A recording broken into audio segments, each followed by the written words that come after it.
Beneath 3 peaks in the heart of the Misty Mountains, there lies a city that has had many names. The Dwarves who raised it called it Khazad-dûm, the mansion of the Dwarves. The Elves named it Hadorond, and in the long years after its silence, the world learned a darker name, Moria, the Black Chasm.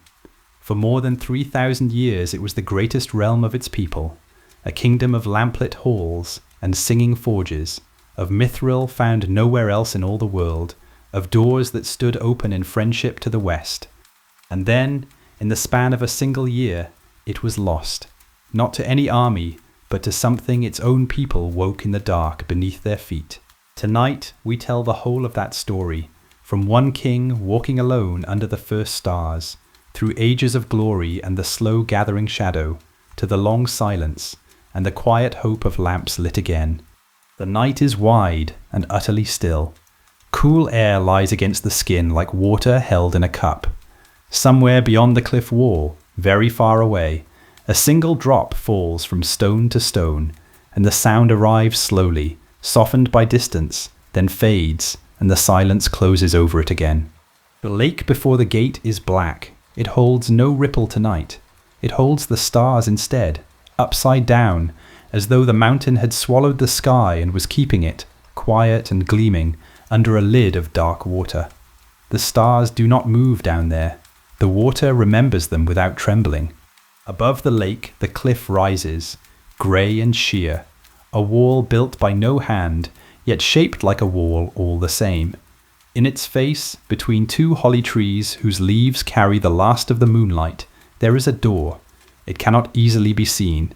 It was made to be hidden, to lie against the stone like a whispered word, and only the softest light finds its outline, thin, pale lines, silver as frost, tracing the shape of a tall arch and faint flowing letters that no eye can read tonight. The door is shut. It has been shut a long time. Behind it, under the mountain, there is darkness 300 generations deep. There are halls where no lamp has burned in an age. There are stairs that climb from the roots of stone up toward places nearer the sky, and great chambers lying empty as a bell that has fallen silent, waiting for the echo to finish, though the echo finished long ago, and only the quiet remains. The cold is gentle here. The grass by the lake shore is wet. The 2 hollies stand motionless, black-leafed, their trunks silvered with damp, and the water lies against the shore without a voice. Tonight there will be no opening of doors. Tonight there is only the resting, here on the soft ground by the lake, while the night stands still and the mountain dreams its long dream, for the stone remembers. All that ever happened within its halls is folded into it still, the way a candle's warmth lingers in a room after the flame is out. The stone remembers the first king, who came here alone, an age before the sun. It remembers the first torch carried through the dark, and the first blow of a hammer on untouched rock. It remembers lamps beyond counting, and songs, and white metal shining like frozen light. It remembers the slow turning of the long road from glory to grief. And tonight, in the quiet, the stone will tell the whole of it, from the first king to the last echo. The lake will keep its stars, the door will keep its silence, and the story will unfold the way night unfolds, slowly, without hurry, hour by still hour. So the tale begins, where all tales of this mountain begin, with a king who awoke in the dark, before the dark had a name. The water is still dark, the hollies have not moved, and the tale begins not here, beside the gate, but far to the north, in a colder and emptier age, before the sun had ever crossed the sky, when the whole world lay under stars alone. In the elder days, when the elves had only lately awakened beside the waters of Cuvienen, and the years were counted only in the turning of the stars, the mountains of Middle-earth stood unshaped and unvisited. Among them rose Mount Gundabad, grey and steep, alone above the wild northlands. Beneath its stones, in a dark that had no end and no beginning, lay a sleeper, the eldest of the fathers of the dwarves, set in the earth by Allah his maker until the appointed time should come. His brethren slept elsewhere, under other mountains. And the first of them to wake, the eldest and the greatest, was Durin. He awoke alone. No hand lifted him. No voice called his name. The hour came, and the stone opened, and he rose beneath Mount Gundabad as a man rises from deep water, slow and whole, into a world of night. He had no people. He had no city, no fire, no name for anything he saw.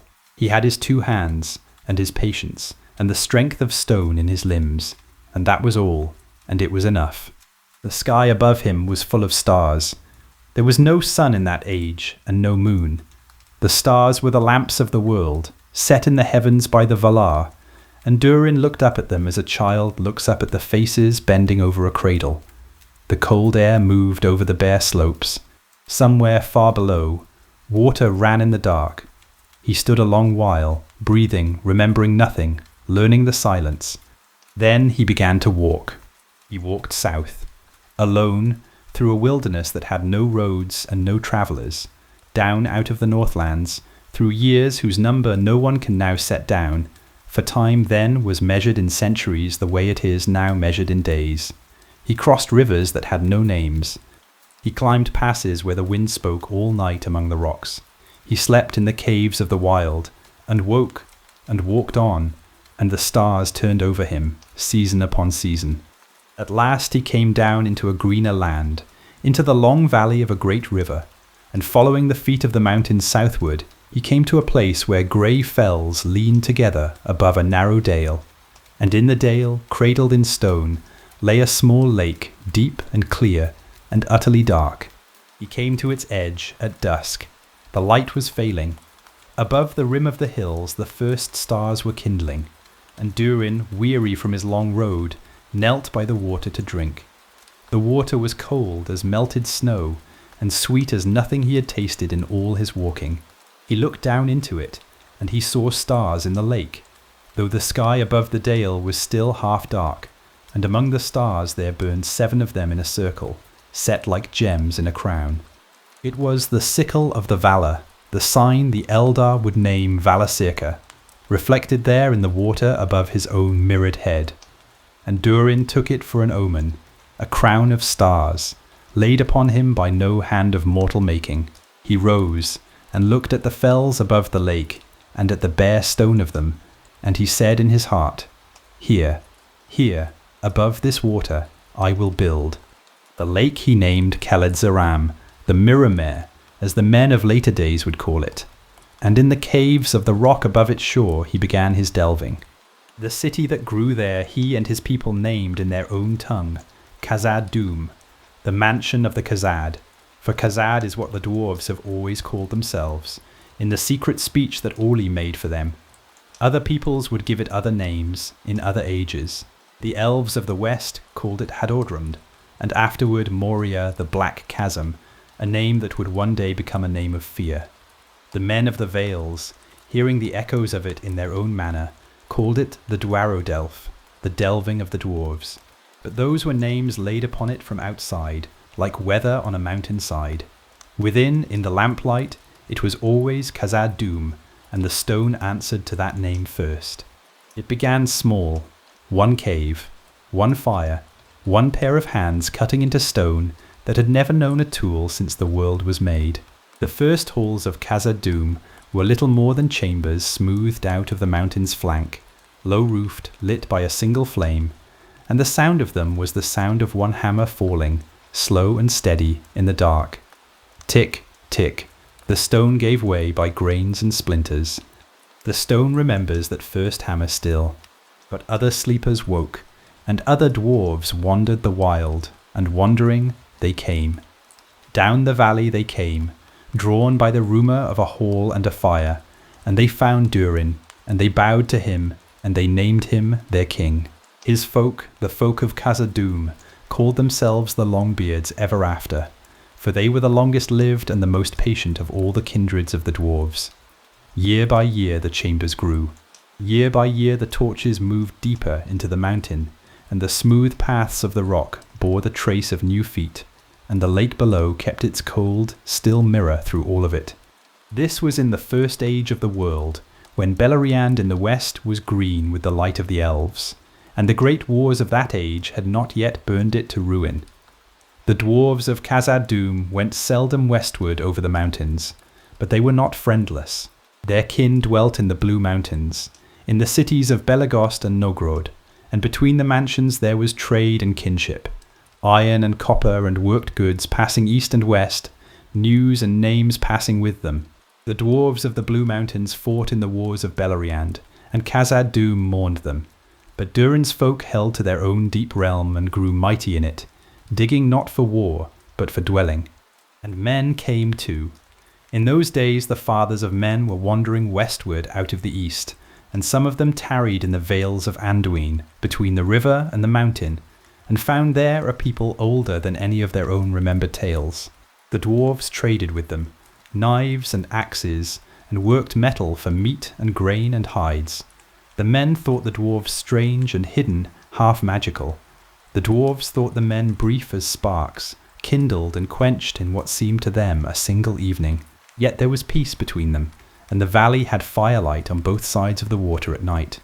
And within the mountain the craft of the Longbeards grew quietly, the way a root grows. They learnt the moods of stone, which rock would bear a roof, which would split along a hidden grain, which would ring under the hammer like a struck bell, and must be left untouched. They carved their halls with straight clean lines, for the dwarves have never loved disorder, and they set their lamps in niches of polished rock, so that the light came twice, once from the flame and once from the stone. They found iron in the mountain, and copper, and gold in pale threads, and the forges of Khazad-dûm began their long, unceasing murmur, a sound that would not fall silent for an age of the world. Through all these years that wore away whole generations of men the way water wears a channel through gravel, Durin did not die. This was the strangest of all the wonders of that age, and the softest. Men were born in the valley, and grew, and greyed, and were buried, and their children's children followed them, and still the king under the mountain walked his halls unchanged, hale, unbowed, his beard long and grey as it had always been, his eyes undimmed. The elves would call him Durin the Deathless, though even he was not deathless in truth. He was only enduring beyond all the measure of his kind, a candle that burned and did not burn down.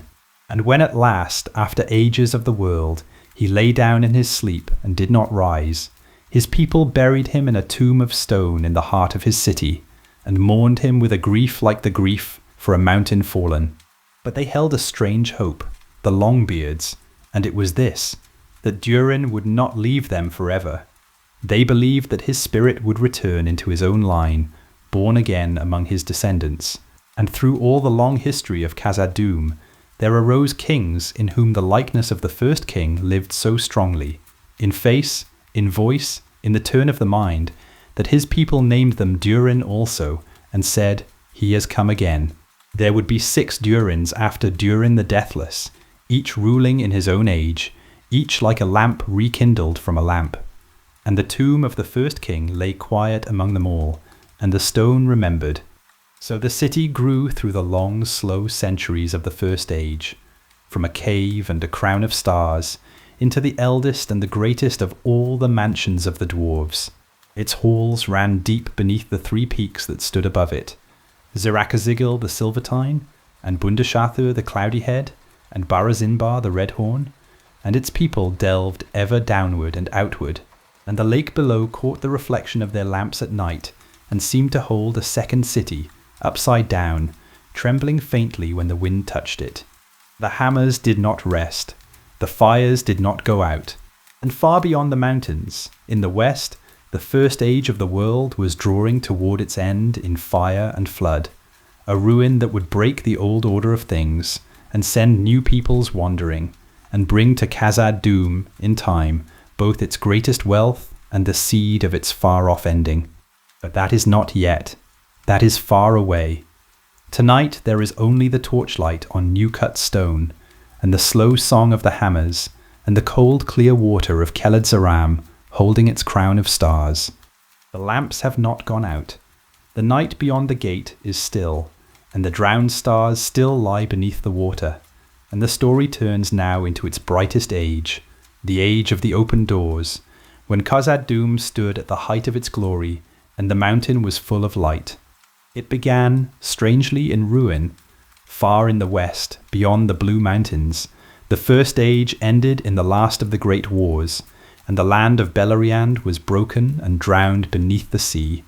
The elven realms of the west went down like smoke, and the ancient dwarf cities of Belegost and Nogrod in the Blue Mountains were shattered in the ruin of the world, their halls cracked, their people homeless. So in the early years of the Second Age, about its 40th year as the lore masters reckon, a great migration came eastward over the mountains.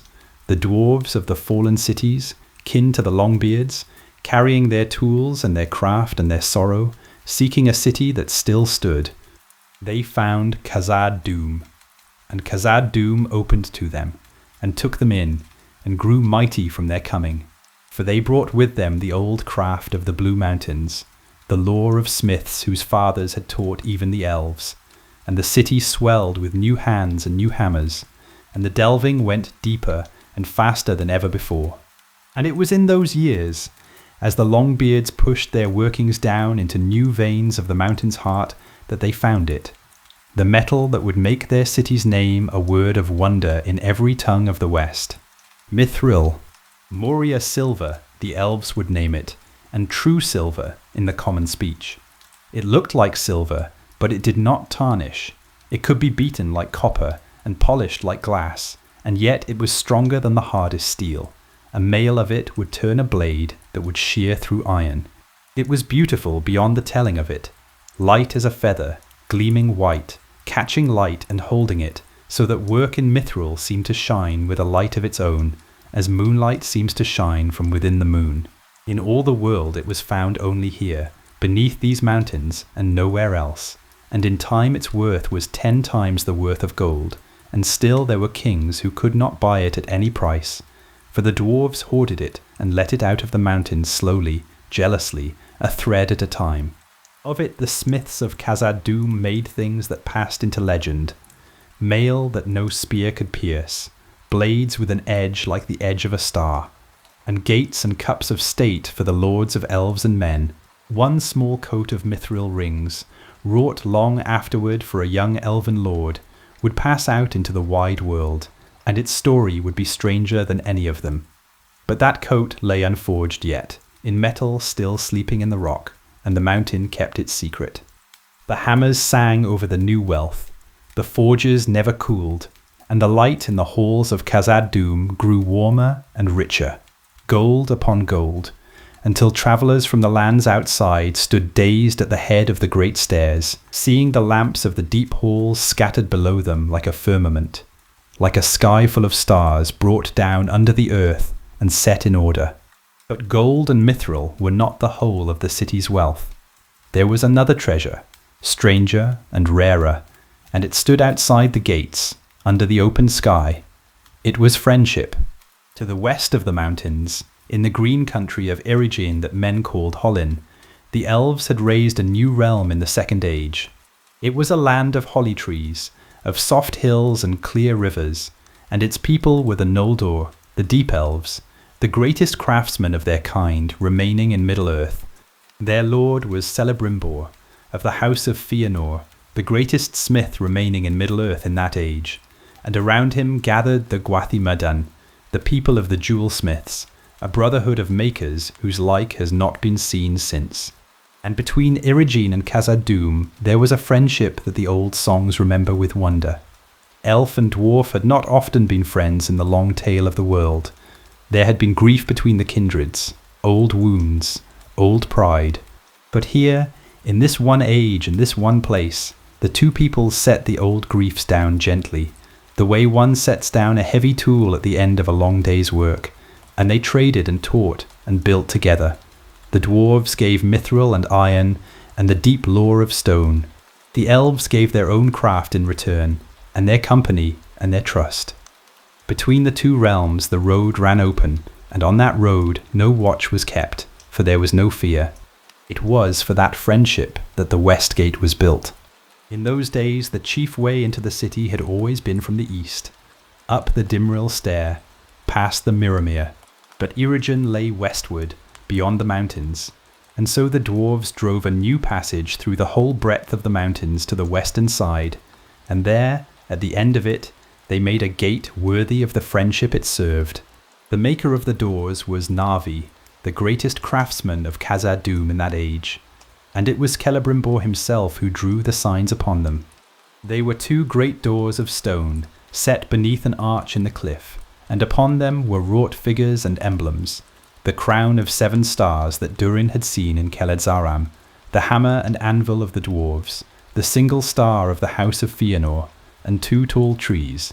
And around the arch, in letters that flowed like water, ran an inscription written in Ítildin, the secret silver of the elves, made from mithril, that shows itself only in starlight and moonlight, and sleeps invisible by day. The words said, "The Doors of Durin, Lord of Moria. Speak, friend, and enter." And beneath them, smaller, I, Narvi, made them. Celebrimbor of Hollin drew these signs. Speak, friend, and enter. The words are worth a moment's dwelling, here in the quiet, while the water beyond this same gate lies still and black under the night. The word that opened those doors was not a riddle, not a lock, not a challenge. It was the elvish word for friend, melon, spoken aloud in the darkness, and the doors would swing wide. That was the trust of that age, set in stone and mithril for all the world to see, that the gate of the greatest fortress in Middle-earth could be opened with the word friend. And on either side of the doors the elves planted 2 holly trees, tall and dark-leafed, as a sign of Eregion watching over the threshold, and they grew there for 2,000 years.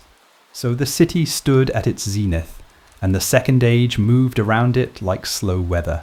From the west gate among the hollies to the east gate under the shadow of the red horn, the delvings of Khazad-dûm ran through the whole mountain, hall upon hall, level upon level, a city wearing a mountain like a cloak. There were forges where the light ran red, and the anvils rang like bells calling across valleys. There were quiet libraries of graven tablets, and treasuries where the mithril lay in pale gleaming heaps, and great dwelling halls warm with gold lamplight, where the Longbeards feasted and sang their deep slow songs in Khazad-dûm, the tongue they kept secret from all the world. And the sound of that singing rolled through the carved stone like the sound of the sea heard from far inland. It was a city built for the love of building. Every hall was made as though it would stand forever, and the dwarves believed it would. Stairways climbed from the deep mines to the high windows under the peaks, where cold wind came in off the snows, and the lamplight ran up the pillars and was lost in the dark of the vaults above. On the eastern side the great gate opened toward the Dimril Dale, and from it the road ran down past the Mirrormere, where the lake still kept its cold reflections, as it had since the first king knelt at its shore. On the western side the new gate stood open among the hollies, and the stream that men would call the Gate Stream ran out beneath it, singing over its stones, down into the green country of the elves. Music and craft and the murmur of trade in many tongues. The elves came and went through the western doors with jewels and scrolls. Men of the vales brought grain and timber, and went home with worked steel.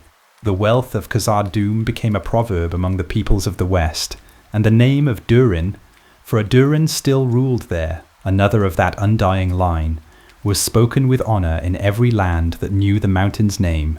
And it was said among the dwarves, long afterward, that one of the great rings of their kind came to the hand of the king of Khazad-dûm in those days, as a gift of Celebrimbor himself, the last and fairest fruit of the friendship of the 2 realms.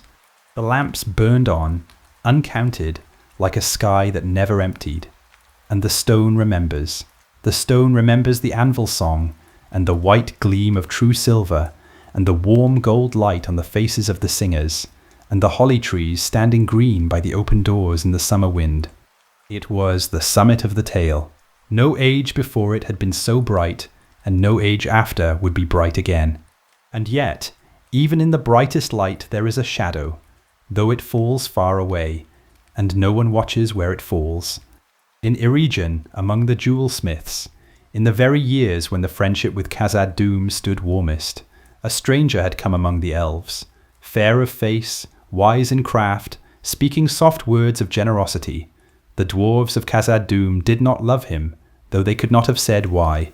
But the Elves of Eregion welcomed him, and learnt from him, and began in those years the making of the rings. But that shadow belongs to the next telling. Tonight the doors stand open, and the hollies are green, and the lamps of Khazad-dûm burn like a firmament beneath the world. The lake outside holds its quiet stars, and the night is deep and calm. The water does not stir. A night bird calls once across the valley, and the silence folds over the sound until it is gone. Above the lake the sky holds its small cold fires, and below, beneath the roots of the mountain, another sky is burning, a warmer sky, a nearer one, set in stone. It is a good night for walking, though the walk tonight is a walk of memory. The mountain may be wandered the way a beloved house is wandered after midnight, room by room, hall by hall, when the lamps are low, and nothing stirs, and every door stands open to the quiet. So the mind may go softly along the old road, from the eastern gates, where the morning first touches the green valley, to this western shore, where the lake lies waiting in the dark. There is no hurry. There never was in that kingdom. The stone keeps the pace of slow feet. Far to the east, on the other side of the mountain's heart, the great gates of Khazad-dûm stand open to the day. They are tall doors of stone bound with iron, swung wide as they swung wide for 1,000 years and more, and the road that leaves them runs gently down into Dimrill Dale, Azanul-Bizar in the tongue of the Dwarves, a long green valley lying at rest beneath 3 mountains. There is Barazinbar, the Red Horn, with its skirts of snow. There is Bundasharthur, cloudy head, that wears the weather like a grey hood. And there is Zirak-Zigil, the Silvertine, under whose bright peak the deep city lies, and whose roots go down to where the oldest stone is.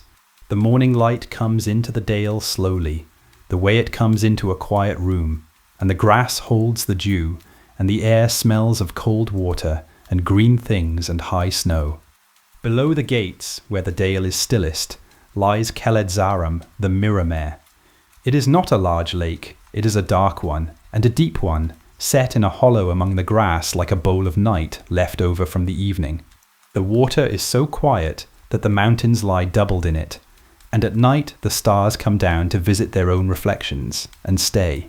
Long ago, in the first days of the world as the dwarves reckoned days, Durin the Deathless stood beside this water and looked down, and saw about the image of his head a crown of 7 stars, burning in the daylight. He took it for a sign, and his people took it for a sign after him, and a pillar of stone stands at the shore of the mere to mark the place. From the lake a stream runs away southward toward the woodlands, small and bright, and the dwarves called it the Silver Lode. On quiet days they would walk down from the gates to look into the still water, and it was held a fortunate thing, and a holy one, though no one said so aloud. The light has not changed. The air above the water is cool, and the stream speaks to itself in a low voice, and the pillar casts its thin shadow on the grass. From the mere the road climbs again, unhurried, to the gates and passes within. The first hall of Khazad-dûm receives the traveller the way a doorway receives a guest, broadly, with room to breathe. Its walls are black stone, polished by hands until the lamplight moves along them the way light moves on slow water. Every footstep comes back softly from the dark above, a breath late, like an answer that is not in any hurry to arrive. The air inside the mountain is neither warm nor cold.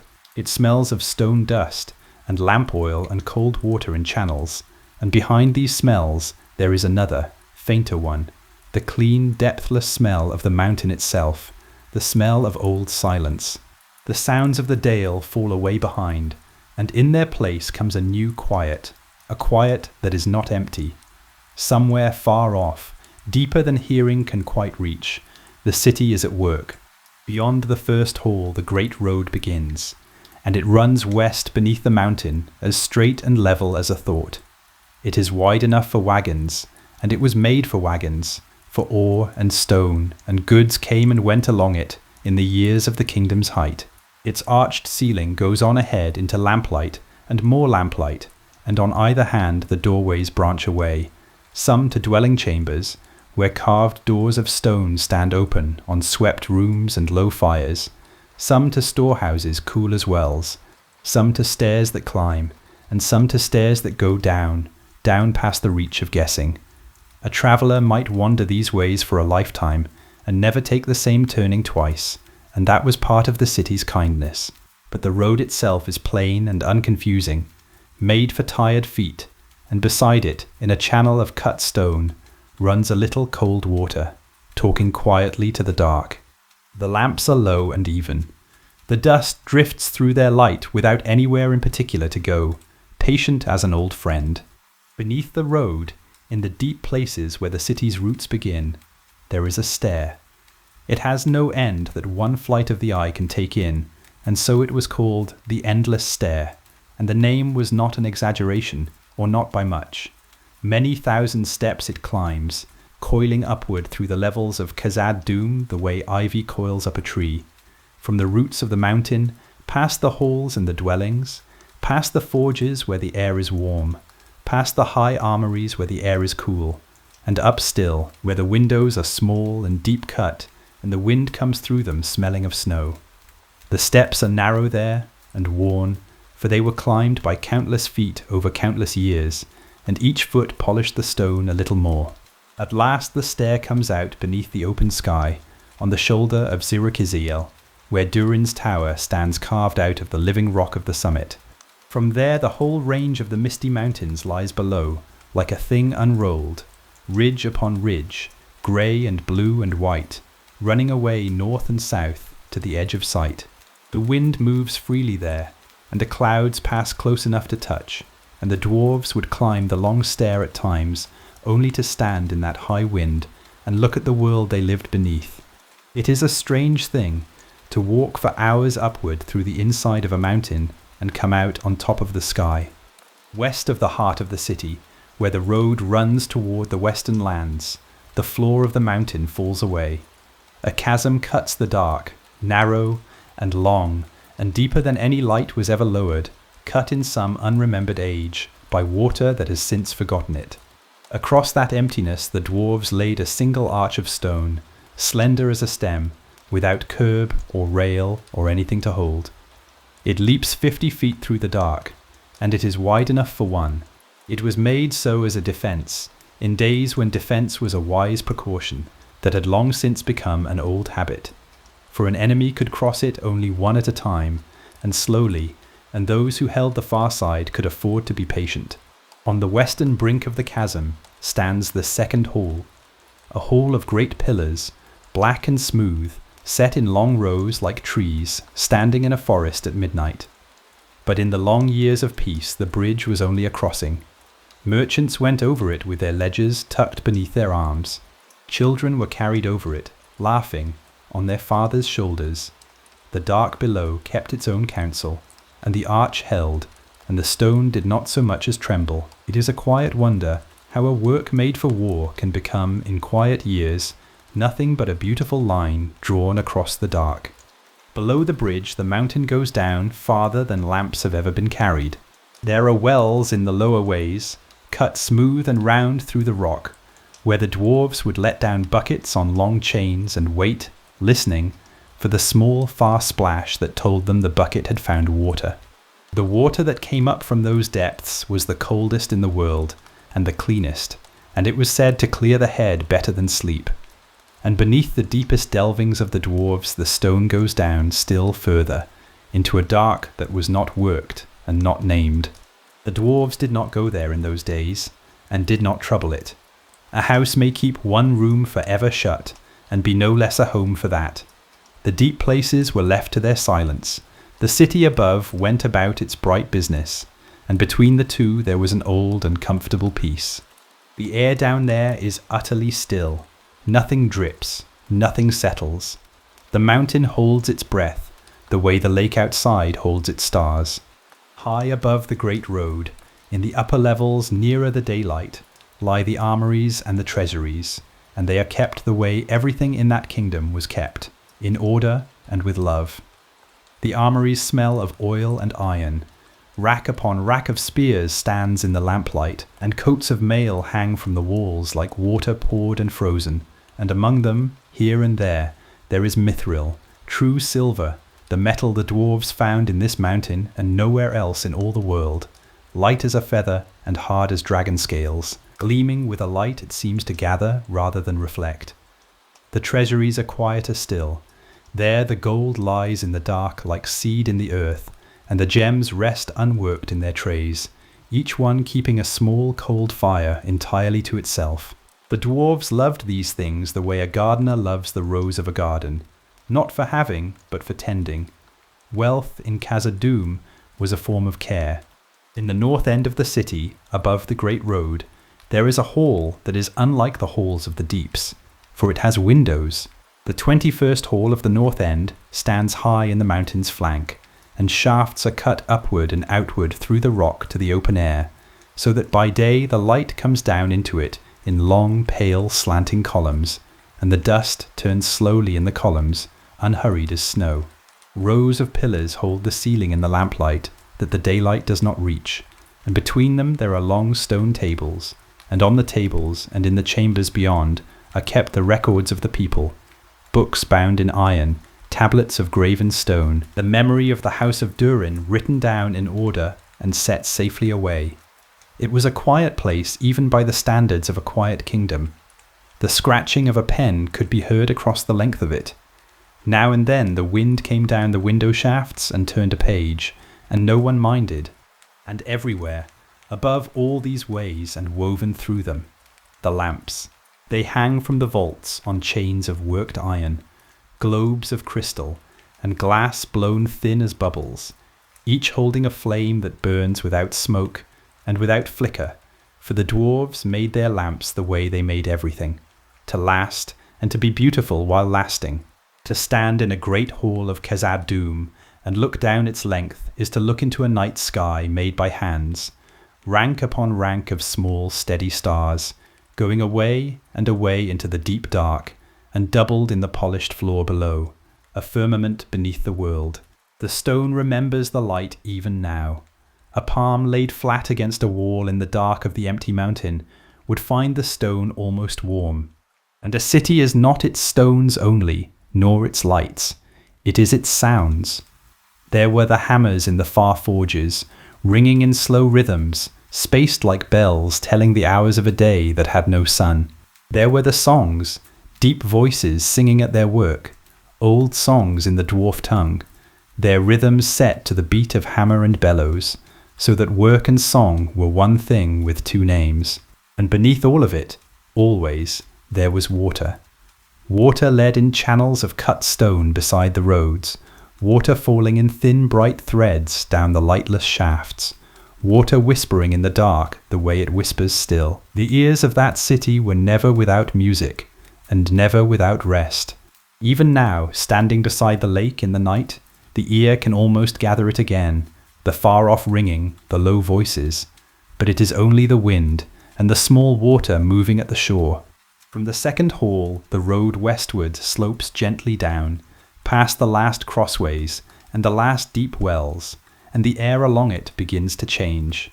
It grows cooler and moving, and it carries a smell that no deep hall can hold, the smell of green things growing, of leaves, of rain on open earth. Then, at the end of the road, there is light, the soft grey gold light of a western evening, falling through a doorway as tall as a hall.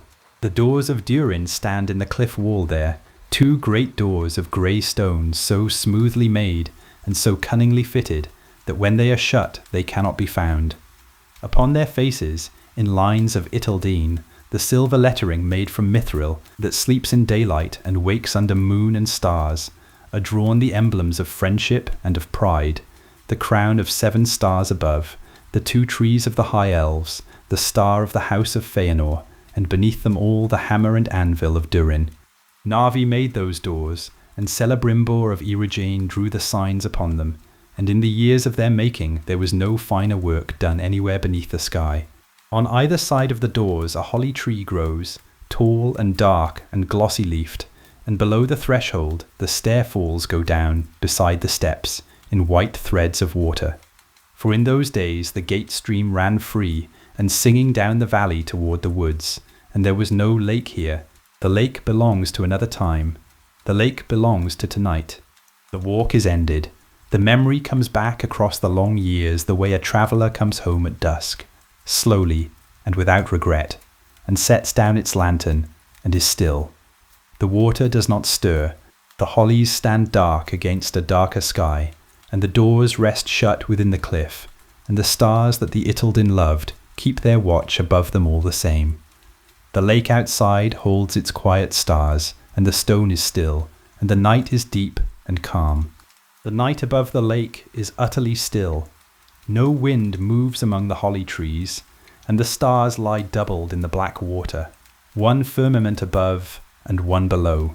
The open doors breathe out a faint warmth, the breath of lamplit halls, and somewhere deep in the mountain a hammer rings once, twice, and falls silent. Beyond the western walls of the Misty Mountains, in those days there lay a country the elves called Eregion, and the men of later years would call Hollin, for the holly trees that grew there in quiet groves. It was a green land, and gentle, of rolling hills and clear streams, and it lay so near to Khazad-dûm that on a fair morning the smiths of the elves could look east and see the cloud upon the mountains above the dwarven gates. Between these two peoples there was a friendship such as the world has seldom seen. The Elves of Eregion were the Gwaithimyrdain, the people of the jewel-smiths, and their lord was Celebrimbor, whose name meant the silver-fisted, a grandson of Feanor, greatest of all the makers of the elves. And it is said that the friendship of Celebrimbor with the dwarves of Khazad-dûm was the closest that ever there was between the two kindreds, for they shared one love above all others, the love of things made well, of metal and stone shaped patiently by skilled hands. In those years the road between the West Gate and Ost-in-Hedil was well trodden, and wares and knowledge passed along it in both directions, and there was joy in the exchange. The dwarves taught the elves much of the working of metals and the secrets of the deep earth. The elves gave in return such things as only they could give, grace of design, and letters of surpassing beauty, and friendship that asked no toll. It is a pleasant thing to imagine, the lamps of Khazad-dûm shining out across the water at evening, and elven lanterns answering from the western hills, two small kindnesses of light across the darkening land. It was Narvi, a dwarf of Khazad-dûm, who fashioned the West Gate itself, the great doors that stand beside the still lake. And it was Celebrimbor who drew upon them the signs in it Hildin, that silver-white substance that catches only starlight and moonlight, and sleeps invisible through all the hours of the sun. It is a picture the memory likes to hold, an elf and a dwarf, labouring together over the same grey stone, each giving the work the best of his own craft, while the hollies grew green at their shoulders and the lamps were lit at dusk. The stone remembers their hands, it remembers them still. The years of that friendship were long and golden, and the crafts of Eregion grew more subtle with every passing age.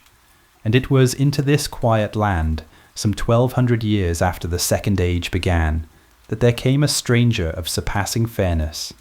He was tall and noble of face, and his voice was gentle and full of knowledge, and he called himself Anatar, the Lord of Gifts. He said that he had been sent by the Valar themselves, out of the west, to help the elves heal the hurts of Middle-earth. Now, the wise did not trust him. Gil-galad and Lindon would not receive him, and Elrond half-elven mistrusted him, and Galadriel also, and their doubt was just, though they could not say why. But the smiths of Eregion listened. They were not wicked. They were only eager, as makers are, to make their land as fair as the undying lands they had left behind, and to do works that would outlast the years. And so the door that was shut to him elsewhere stood open in Ost-in-Edil, the city of the elves in Eregion, and Anatar dwelt among them, and taught them many things. Under his guidance the Gwaithimyrdain began their greatest work. They made rings. At first they were lesser things, essays in craft, rings of small power, but as the skill of the smiths deepened, the work grew, until at last, around the year 1500 of the Second Age, they forged the rings of power, 3 of them Celebrimbor made alone, in secret, untouched by the stranger's hand, though shaped by all that the stranger had taught. These were the 3 of the elves, the fairest of all, and their desire was not dominion but healing, the preservation of things loved, the holding back of decay, the memory of spring in the heart of winter. And there in the cool forges of Ostin Edil, the lamps burned late, and the smoke rose thin into a quiet sky, and the work went on, year upon year, patient as water upon stone. But far away, in the land of Mordor, another fire burned. For Anatar was no emissary of the West.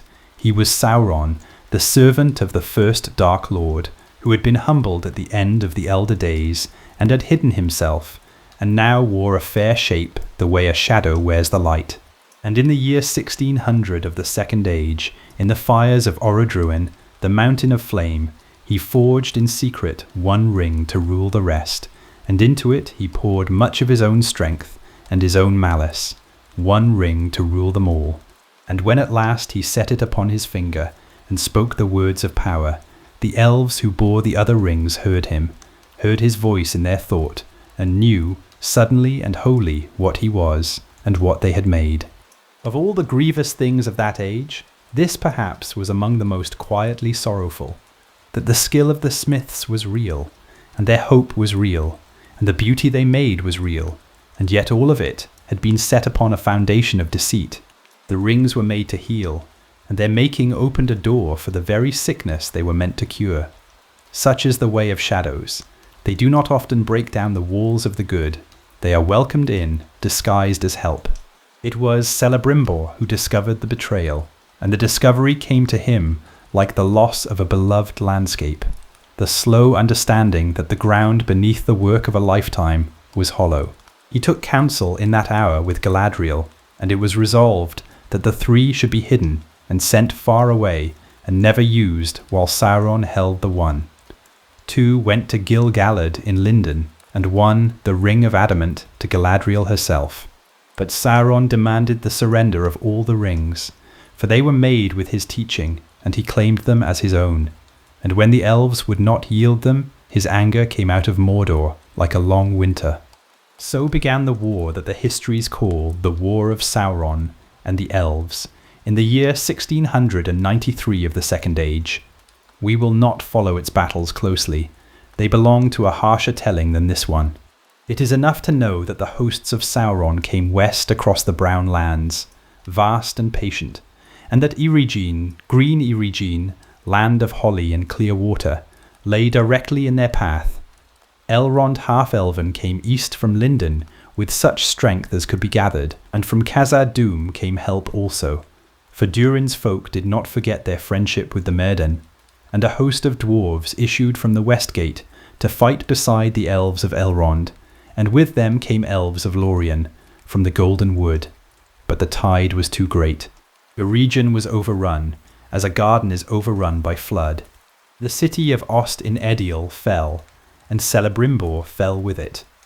Of his end we will say only this: he was taken, and he did not yield the hiding places of the 3, though he was pressed hard, and he passed away, the last of the line of Feanor in Middle-earth, and with him passed the fairest fellowship of smiths that the elves ever gathered.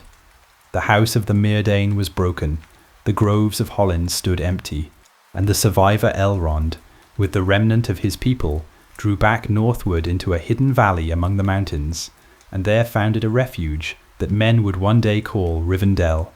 And it was then, in the year 1697 of the Second Age, that the doors of Khazad-dûm were shut. The host of Durin, having done what it could, withdrew into the mountain, and the great gates of the west gate swung closed upon the lake and the hollies, and no hand outside could open them, for they were made so that from without, when closed, they were nigh invisible and unbreakable. Sauron came against the walls of the mountain, and found that he could not enter. He hated the dwarves the more for it, and he could not forget that aid had come to his enemies from under the stone. And from that time forward his orcs were given a special malice toward the people of Durin, and were ordered to war upon them wherever they might be found. So began the long enmity between the dwarves and the orcs of the mountains, an enmity that would outlast ages and drown in darkness many a fair thing before its end. Yet the city itself endured. Sealed it was, but unbroken. A lantern shuttered against the storm, still burning. Within the mountain the lamps of Khazad-dûm shone on as they always had. The forges rang, the great halls held their quiet magnificence, and the kings of the Longbeards sat in the throne room beneath the weight of the world and waited out the years. The war beyond the walls went its way. It ended at last in the year 1701 of the Second Age, when Sauron's hosts were driven from the lands west of the mountains, defeated in Eriador, and thrust back into the dark country whence they had come, and the Westlands breathed again. But Eregion did not return. Its ruins lay under the grass, and the holly trees grew wild and old over the broken stones, and travellers in later days would find there only silence and the memory of a name, the friendship of elf and dwarf that had flowered for a while beside the still lake had withered in the frost of that betrayal, and though it would bloom once more, far away and long after, in the fellowship of two who walked into the dark together, that is another story, and the night is not yet old enough for it. Now the doors stand closed. Outside the hollies keep their watch in the dark, patient as only trees can be, and the lake holds the stars without a ripple. Within, the mountain is warm and lit and full of quiet labour, and the kings endure, and the stone remembers. The storm has passed over the walls and found them solid. The lantern is shuttered, but it has not gone out. The water of the lake does not move. It lies beneath the cliff like a sheet of dark glass, holding the stars so still that they seem set in the stone of the sky, and the faint silver lines of the doors above it glimmer without sound. The air is cool and carries the smell of wet rock, and somewhere far off a single drop falls into stillness, and the ripples take a long time to die. It is a place for remembering small things, small bright things that passed from hand to hand across long ages, and changed the shape of kingdoms without ever raising a voice. For when the West Gate was young, and the doors stood open in friendship to Eregion, there were other gifts that travelled that same road. Not keystones, not silver tracery, rings. In Eregion, in the years when the Gwaithí Myrdain were at the height of their craft, the rings of power were made. The Elven-smiths worked in joy at first, and then in wonder, and at the last in dread, for the hand that taught them was not the hand it seemed. The stranger who called himself Anatar, fair of face and wise in lore, walked among their forges for 3 centuries, and under his counsel the great works began. Around the year 1500 of the Second Age, or so the old records reckon, the first of the rings were forged. The elves made them to heal, and to preserve, and to hold back the wearing of the years. But the teaching had a flaw buried in it, like a crack hidden in good steel, and the flaw was Sauron's own. The rings were many. Some were lesser, essays in the craft, and their stories are lost.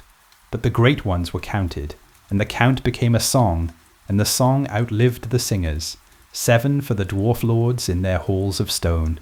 And of those 7, 1 came east along the road from Eregion, through the open doors, into Khazad-dûm.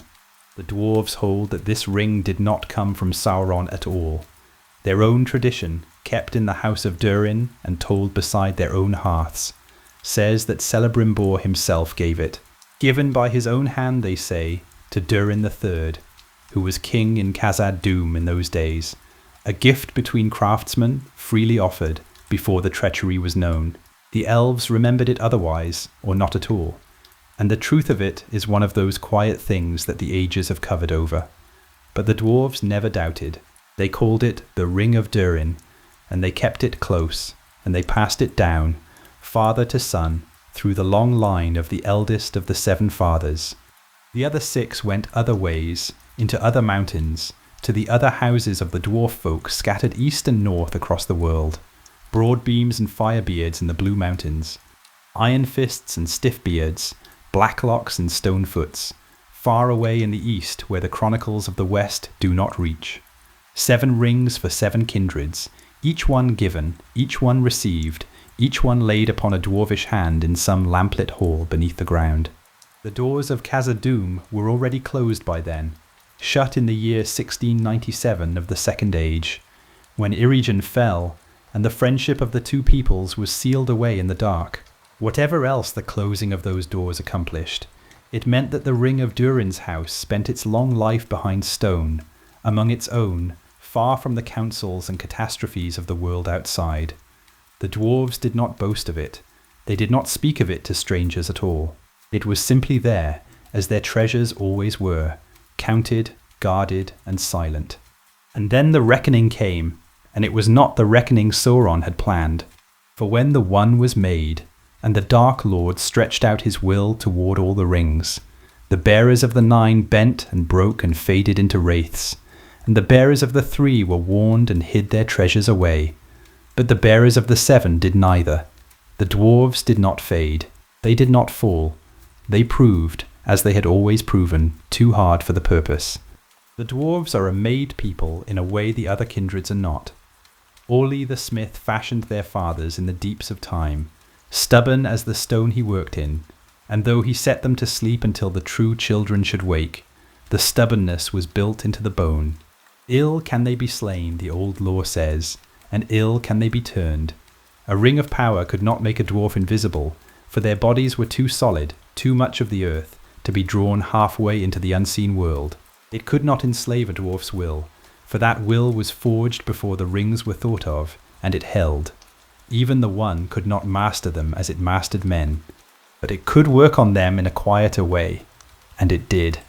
The Seven could not rule the dwarves, so they ruined them by inches instead, through the oldest door in the dwarvish heart, the love of things well made, and of gold, and of hoarded light. Where a dwarf wore a ring of the Seven, his desire for treasure grew, and his wrath when it was threatened grew with it. The rings kindled greed, and the greed kindled quarrels, and the quarrels kindled wars, and the wars drew the eyes of worse things than dwarves. It was in those years and the long ages after that the great hoards were gathered. Gold from the deep mines, gems cut in the slow centuries, works of mail and blade and cup that no later ages matched. And it is a sorrowful truth of the wide world that a great hoard is never only a hoard. It is a beacon. It shines in the dark in a way that certain ancient hunters can see. The dragons came out of the wasting north, down the long dim centuries, and they found the hoards one by one. There is no need to speak of those meetings at close quarters. It is enough to say that fire is patient, and gold endures fire, and rings endure it too, up to a point. Of the 7 rings of the dwarves, 4 were consumed by dragons, consumed in the fires of the great worms, so that all the craft of Eregion that was in them returned to slag and smoke and nothing. 4 rings, each a masterwork, each an heirloom of a whole people, gone the way of the hoards they had helped to gather. The dwarves do not sing of it often. When they do, the songs are slow. And the other 3 Sauron took back. In war, in ruin, in the long grinding down of the dwarf kingdoms of the east and north, the Dark Lord recovered what he had sown, ring by ring, until only one of the 7 still kept its old road, the Ring of Durin, the one that had come, if dwarf tradition is true, as a gift and not a snare. Down the line of the Longbeards it passed, from king to king, while kingdoms rose and fell around it. Through the grey years of the Third Age it went, out of Khazad-dûm when the Longbeards fled, north through the wilderness to the grey mountains, east to Erebor when the kingdom under the mountain was founded, out again when Smaug came, and on into the wandering years of a people without a home. At last it lay on the hand of Thrawn II, son of Thror, heir of Durin, a king in exile who carried his kingdom in his memory and his ring on his finger. What followed is a tale told at a distance, and it should stay at a distance. Thrain, driven by a restlessness that may have been the ring's own whisper, and may only have been grief, went wandering. And in the year 2845 of the Third Age, as he journeyed with a small company under the eaves of Mirkwood, he was taken in the night. The hunters came out of Dol Guldur, the dark hill in the southern wood, where a shadow had sat for long years, under the name of the Necromancer. His companions lost him in the dark and the rain, and he was carried away to the dungeons of that place, and there the ring, the last of the 7 still free, was taken from him. The years of his captivity belong to the shadow, and the shadow may keep them. It is enough to know that they were long, and that they ended. 5 years later, in 2850, a grey wanderer came quietly into Dol Guldur. Gandalf had business of his own there. He wished to learn at last who the necromancer truly was, and he learned it, and the learning would matter greatly in the years to come. But in the deep of that fortress, in its lowest dark, he found a dying dwarf, small and wasted and half out of his mind, who did not know his own name anymore, but who remembered, dimly, 2 things. He had a map, and he had a key. So there in the dark, at the very end of an old king's road, the last gifts of the House of Durin passed from one hand to another. The map went to Gandalf, drawn long ago by Thror, marking the hidden door of the Lonely Mountain. The key went with it, made to fit a lock that had waited 80 years. Thrain gave them up, and was at peace, and was gone. There is nothing in that handing over to fear. It was only an old inheritance travelling on, as inheritances do, toward a son who did not yet know he had received it. The ring itself did not go with them. The ring had already been taken back, and Sauron held it, and with it the last of the 7 came home to the hand that had shaped their doom. 7 rings forged in hope, 4 consumed by dragons, 3 gathered back into darkness. None of them, in the end, ruled anything. And through all of it, through the forging and the giving, through the hordes and the fires, through the long road of the Ring of Durin from Eregion to Dol Guldur, there ran one other thread, thinner than any of them, and quiet, and never once at the centre of any tale. The One. It had been made in secret to rule the rest, and the rest had been spent and gathered and melted and lost, and still it went on, far away in the wide world, passing from hand to hand in its own slow way, from a riverbank to a cave, from a cave to a pocket. It moves through these old stories the way a shadow moves across still water, there if one looks for it, gone if one looks too hard, touching everything and disturbing nothing. It does not belong to this tale, it only passes through it, the way night passes over a lake. And here at the West Gate, the night is doing exactly that. The lake holds its stars, the doors hold their silver lines, the 7 are spent to the last one, scattered into fire and darkness, and the mountain that outwatched them all stands quiet above the water, keeping no account of what was lost. The light has not changed, the water has not moved. There is only the slow breathing of the stone, and the deep places beneath it, where older things than rings have slept since before the world was young, and sleep still. The mountain has a weight, and on a night like this it can be felt, not pressing down, resting, the way a great sleeper rests, settled into its own stillness. Above the west gate of Khazad-dûm, the lake holds its stars without a ripple, and the holly trees lean toward the doors, as though listening, and far below all of this, below the lake, below the roots of the hollies, below the deepest stair the dwarves ever cut, the stone goes down into a darkness that has no bottom in any memory. The air here is cool, and smells of water and old rock.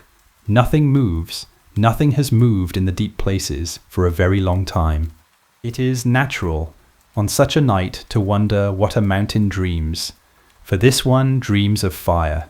Long before there was a mountain here, long before there were mountains anywhere, or lakes to hold the stars, there was a song.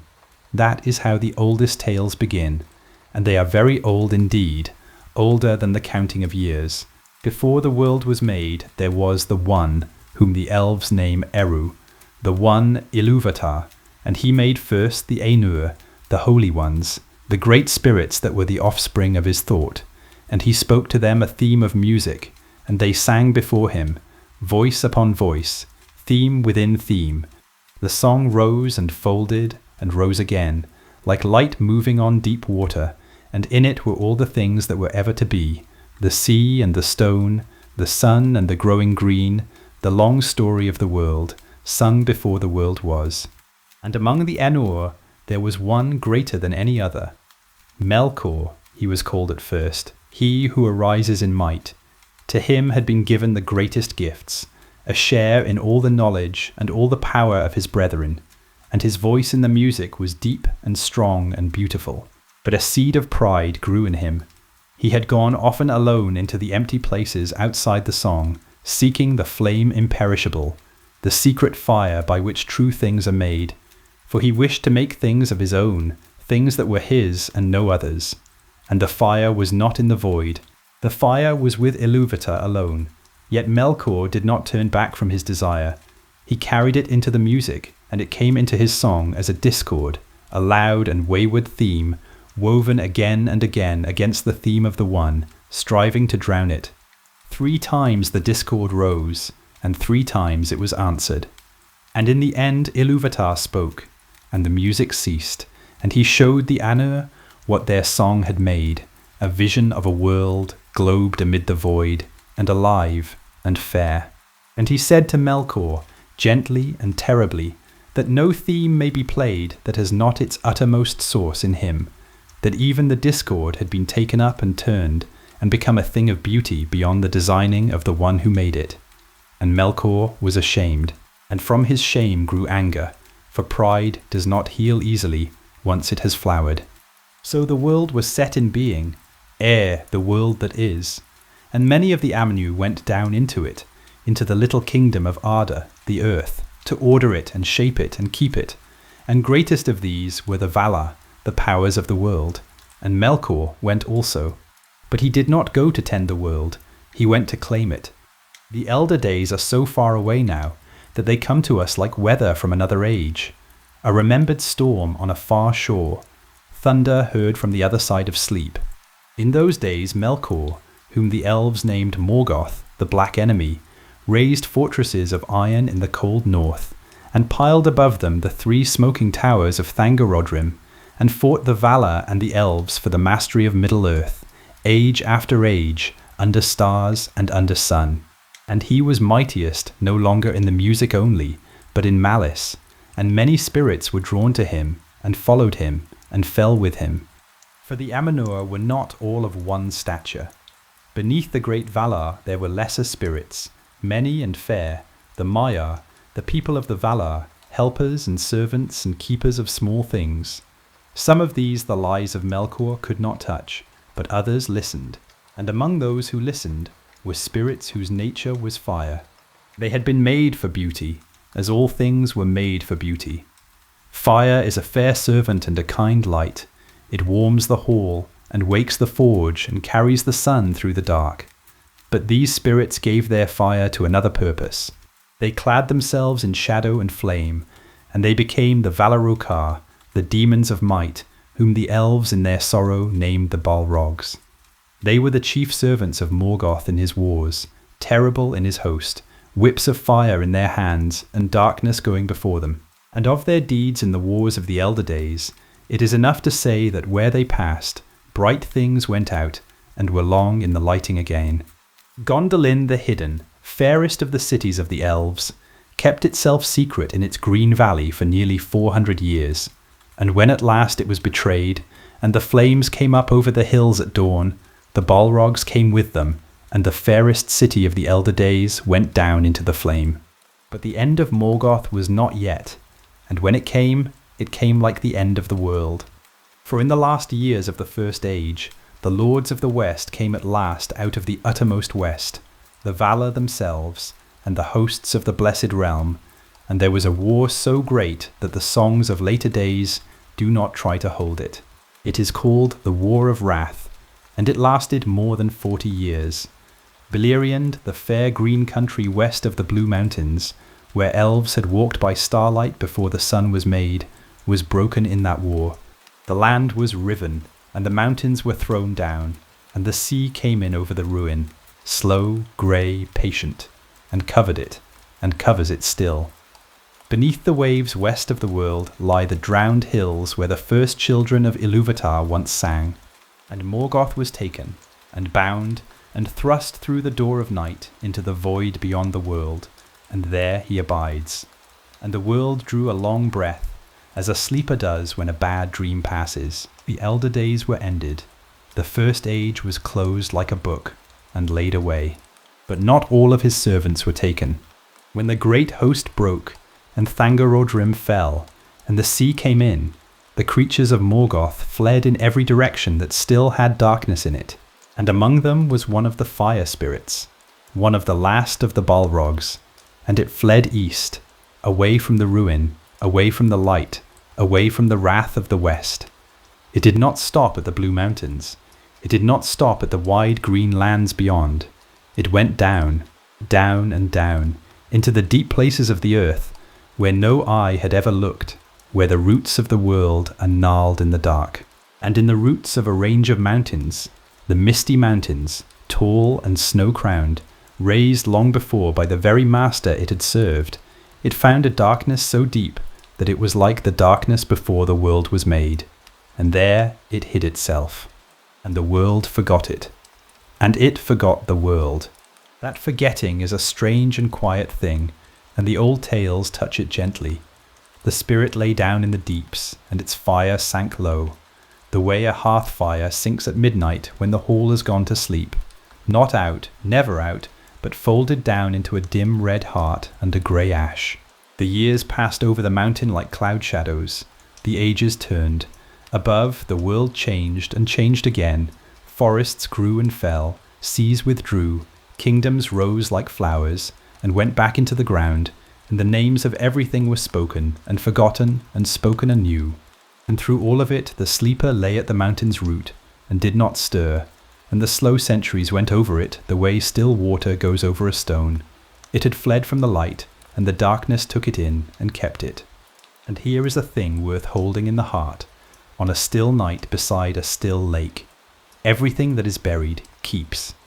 The earth does not lose what is given into it.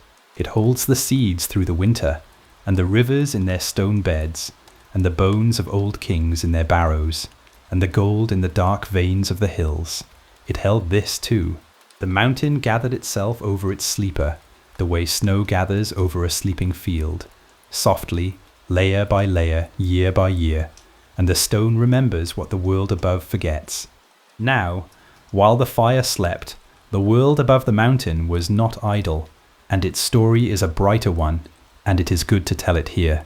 For in the days when the elves were young in the earth, and the stars of Varda were new in the sky, the 7 fathers of the dwarves awoke in the stone places of the world, as they had been laid to sleep to await their time. And eldest of them was Durin, whom his people called the Deathless, because his life was long beyond the measure of his kind. He wandered far and long in the wild, alone, until he came to the Misty Mountains, and there he found a still lake lying dark in a valley, and looked down into it, and saw above his own reflection a crown of 7 stars. And he took that for a sign, and there in the arms of the mountains he founded the mansion of his people, Khazad-dûm, the dwarf city, which the elves called Moria, the Black Chasm, though in the days of its glory it was not black at all, but bright as a lantern in the hills. And the Longbeards delved. That is what dwarves do, and have always done, as naturally as rivers run. They delve, and they build, and they shape the stone into beauty. Down through the rock of the mountain went their delvings, and up through the bones of the hills went their halls. Hall beyond hall, chamber above chamber, carven columns like a forest of stone, windows cut to catch the sun, lamps burning in the deep places like earthbound stars. They found iron, and they found gold, and in time they found the true silver that the elves named mithril, the most precious metal in the world, and they loved the mountain the way a gardener loves a fruitful field. The hammers rang, the forges glowed, the songs of the dwarves went up through the stone like sap through a tree. And all that long while, all the first ages ending, all the long second age with its rings and its wars and its slow darkening, the sleeper lay far below them, under the deepest of their delvings, beyond the deepest dream of their delving, where even dwarves had never gone. They did not know. How could they know? The fire at the root of the mountain gave no sign. It did not dream of them. It barely dreamed at all. The mountain stood over both of them, the bright halls above, the dim ember below, and held them the way the earth holds all things, quietly patiently, without speech. So the ages passed in a strange companionship, and the strangest part of it was the peace of it. Above, the city grew in glory, and its gates stood open to friend and traveller, and mithril flowed out of it like silver water, and the name of Khazad-dûm was spoken with honour in every land under the sky. Below, the last ember of the elder days lay folded in its dark, and the water beaded slowly on the cavern walls, and the dust lay where it had fallen, undisturbed by any foot. The stone between them was very thick, the years between them were very many, and the stillness was very deep. Tonight it is still so. That is the thing to carry into sleep, as the lake settles into its deepest dark, and the stars wheel slowly over the walls of the mountains. The mountain is quiet, the sleeper is undisturbed. The holly trees lean over the dark stream, and the lake holds its stars, and the doors of the west gate are shut fast against the night, and everything that is buried keeps. But the dwarves were delving ever deeper, slowly, patiently, beautifully, as dwarves do, and that is a tale for another hour of the night. The dark outside the doors has a different quality now, thicker and more patient, and the lamplight behind them has grown older. The hollies beside the lake have put on centuries the way other trees put on leaves, slowly, almost without being seen to change. And deep within the mountain the hammers still ring, but they ring deeper than they did, and the echoes travel a longer road. The Second Age ended far from here, in war and fire at the foot of the Mountain of Flame, when the last alliance of elves and men overthrew Sauron, and the Third Age of the world began. The dwarves of Khazad-dûm had marched in that war, it is said, and had returned, and the doors had opened and closed again, and the long quiet centuries resumed. Ages passed over the mountain like weather. Kingdoms rose in the world outside and were forgotten. The line of Durin the Deathless held its throne unbroken, father to son, down the long corridors of the years, and so great was the endurance of that house that the people believed, half in jest, half in faith, that Durin would return again and again in his children's children until 7 such kings had borne his name. And for a very long time, the wealth of Khazad-dûm endured also. For the mountain held the one treasure that could not be found anywhere else beneath the sky, mithril, true silver, the grey metal that shone like moonlight on water, and could be worked to a hardness beyond steel, and a lightness beyond belief. All the world desired it. Even in its abundance it was worth 10 times its weight in gold, and in later days, when it could no longer be had at any price, it was beyond all reckoning. But nothing that the earth gives is given without end. The veins of true silver ran downward through the roots of the mountain, and as the centuries passed the upper lodes thinned, and the miners of Durin's folk followed their treasure deeper, always deeper, beneath Barazinbar, the Red Horn, the cruel-towered peak that men would one day call Caradhras. The delvings went down beyond the reach of memory, into rock that had never known light, where the stone was old beyond imagining, and the dark had a weight to it, like water at the bottom of the sea. It is worth pausing upon that metal, for there was never another like it. The elves made of it Hildin, the moon metal that lettered the west gate, and in the days of its abundance the smiths of Khazad-dûm fashioned from it mail that no blade could bite, and helms that shone like still water. All of that now lies beyond reach, sealed in the dark with the hands that worked it. The people grew watchful in those days, as wealthy and wise folk do when they sense that the world is turning. The Longbeards kept their gates and guarded their councils, and they went less and less abroad. There were reasons for caution. Far to the north, in the middle of the Third Age, a realm of shadow had risen in the land of Angmar, ruled by a sorcerer lord whose coming darkened the northern kingdoms of men. But that war was far away, and the mountains stood between, and Khazad-dûm endured untouched while kingdoms fell on the other side of the world. It passed. The shadow in the north passed, as shadows do when their hour is spent, and the mountain remained. But other things were moving, closer at hand and quieter. In the long years of watchful peace, while the wise of the world believed the darkness to be sleeping, the Orcs of the Misty Mountains were multiplying in secret places, in deep valleys and hidden caves, in the northern passes where no friend of dwarves or elves had walked for an age. They bred in the dark like mould in a cellar, unseen and uncounted, and their numbers grew and grew again, and the mountains above them kept their silence. No trumpet announced them, the stone gave no sign. Only, year by year, the passes grew more perilous, and travellers grew fewer, and the watch upon the gates of Khazad-dûm grew heavier and more grave. Still the hammers rang, still the veins called the miners downward. There is a patience in dwarves that is like the patience of the mountain itself, and it does not easily turn aside from the work of its hands. So the delvings under Barazinbar went down and down, through the long middle centuries of the Third Age, until at last they came to the year 1980, and to the roots of the world. What slept down there, no living record tells in full. The stone remembers, but the stone does not speak. It is known only that the dwarves, pursuing the last deep veins of true silver, broke into a place where no dwarf should have delved, and that something woke that had slept there in the darkness and the silence since the world was young. A shadow of the elder days, a flame wrapped in darkness, a terror from before the sun, one of those spirits of fire that had served the first Dark Lord in the beginning of days, and had hidden themselves in the deepest places of the earth when their master fell. The dwarves who saw it and lived gave it no name, for names are for things that can be spoken of calmly, and this could not.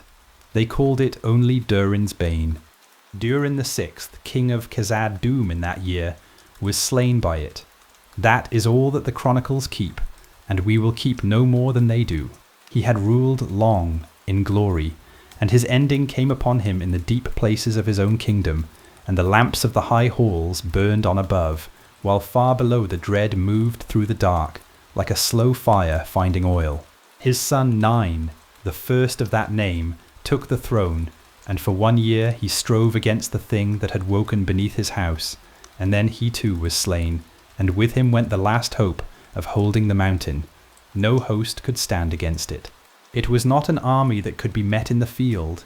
It was a doom that walked the halls, a shadow at the roots of the world, and before it the courage of the dwarves, which had never yet failed in all their long history, could do nothing at all. And so, in the year 1981 of the Third Age, after more ages of unbroken habitation than any other dwelling of free folk in Middle-earth could boast, the people of Durin left Khazad-dûm. Let it be told softly, as a closing door is soft. They gathered what they could, and they went out by the eastern ways into the Dimril Dale, and they looked back at the gates of their fathers, at the valley, at the stair, at the tall grey cliffs that had been their shelter and their pride since the world was young, and they went down into the wide lands, into exile, to wander and to dwell where they might. Thrain the First, son of Nain, led them, and in after years he founded a smaller kingdom under a lonely mountain far away. But that is another story, and its lamps are other lamps. Afterwards, in the exile of his people, Thrain kept one relic of the fallen kingdom close at hand, a ring that had come down through the kings from father to son since the days of the friendship with Eregion. Its long sorrow is a tale for another fire, but it is worth knowing that even in loss the memory of the mountain went with them, carried quietly, the way a man carries a lamp wrapped against the wind. Khazad-dûm stood empty, and in the years that followed, a new name settled over it, the way dust settles over a table in a shut room. The elves had always had a darker name for the great mansion, a name that in their tongue meant the Black Chasm, the Black Pit. And now, with the lights gone out and the dread dwelling in the deeps, that name came at last into its own. Moria, they called it. The word travelled from mouth to mouth in the world outside, spoken low, and travellers began to avoid the western passes, and the memory of the bright kingdom began to dim, the way a lamp dims when the oil runs low, slowly, and then all at once. And the Orcs came, seeing the gates unguarded and the halls untenanted. They flowed into the upper ways of Moria in their multitudes, filthy and furtive, dwelling in the workshops of better hands, fouling what they could not understand. But even they did not go down. Even they feared the deeps beneath Barazinbar, where the glow that was not firelight moved sometimes in the darkness, and the stone was warm when no fire had warmed it. The Balrog, for that is its name in the old tongue, the demon of might, dwelt on in the roots of the mountain, unseen, unnamed by most, a whisper at the bottom of the world, and the long dark held its breath around it. Outside, the hollies by the west gate grew old. No hand now tended them, and no lamps shone out across the lake at evening, and the stars that had doubled themselves for so long in the still water shone down on doors that did not open. The lake itself grew strange in those silent centuries. Its waters crept higher against the wall, and weeds choked the shallows, and something came to dwell in it that had not dwelt there before. A watcher in the water, patient and many-armed, though that came later, and belongs to the dark years still ahead. The gate streams were dammed, and the mere spread, and the green valley of the old songs became a place of shadowed water and silence. The night above the lake is very deep now. No hammer rings, no voice answers from within, and yet the mountain stands, and the great gates stand, and beneath all the sorrow and the silence the bones of Khazad-dûm are the bones of the world itself, and they do not yield. The stone remembers everything. The stone waits. The lake is very still tonight. The stars lie on its dark surface, as though they had fallen gently and chosen to stay. Somewhere beyond the water, the old holly trees move without sound, and the air carries the cold, clean smell of stone that has stood unshaped by any hand for 800 years. The doors stand shut, and have been shut a long time. But the story of Durin's folk did not end when the last of them turned from the west gate and let the dark have its halls. A people hewn from stone do not dissolve like snow. They scatter, yes, they wander, but they carry the mountain with them, in memory, in song, in the names they give their sons. Thrain, son of Nine, led his people east, away from the shadow that had taken their father's home. He was of the line of Durin the Deathless, and he did not bow his head for long. For 18 years his folk wandered as refugees, poorer than their ancestors had been since the world was young, sleeping under what shelter they could raise, carrying their tools on their backs. And then, in the year 1999 of the Third Age, Thrain came to a lonely mountain rising out of the plains of Rovanion, and he looked upon it, and he saw that it was good. The mountain was called Erebor. It stood alone, as a king stands alone, and beneath its roots lay stone and ore, enough to build a realm anew. There Thran founded the kingdom under the mountain, and the Longbeards delved again, and the sound of hammer on stone returned to the world, softer now, smaller now, but true. And in the deep places of Erebor they found a wonder. It was a white gem, great as a man's heart, and when the dwarves cut it and set the light within it free, it shone with a pale radiance that seemed to come from the stone itself, as moonlight seems to come from the moon. They named it the Arkenstone, the heart of the mountain, and it became the treasure of the house of Durin. Not for its worth, though its worth was beyond counting, but because it was a sign that the fire had not gone out, that Durin's folk endured. For nearly 200 years the kingdom under the mountains stood, and the dwarves grew prosperous, if never again glorious, as they had been in Khazad-dûm. But the hearts of dwarves are drawn ever toward the deep places and the unworked veins, and rumour came to them of wealth unguarded in the north. And so, in the year 2210, the greater part of the folk left Erebor under Thrain's son, and journeyed far to the grey mountains, the Erid Mithrin, those cold and broken peaks that run along the edge of the northern waste. There for a time they prospered again.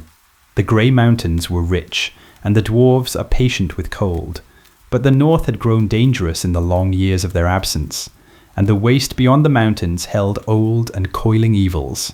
The light on the lake has not changed. The stars have not moved, or have moved too slowly for the eye to follow. The water keeps its own counsel, as it has kept it through all these centuries of wandering.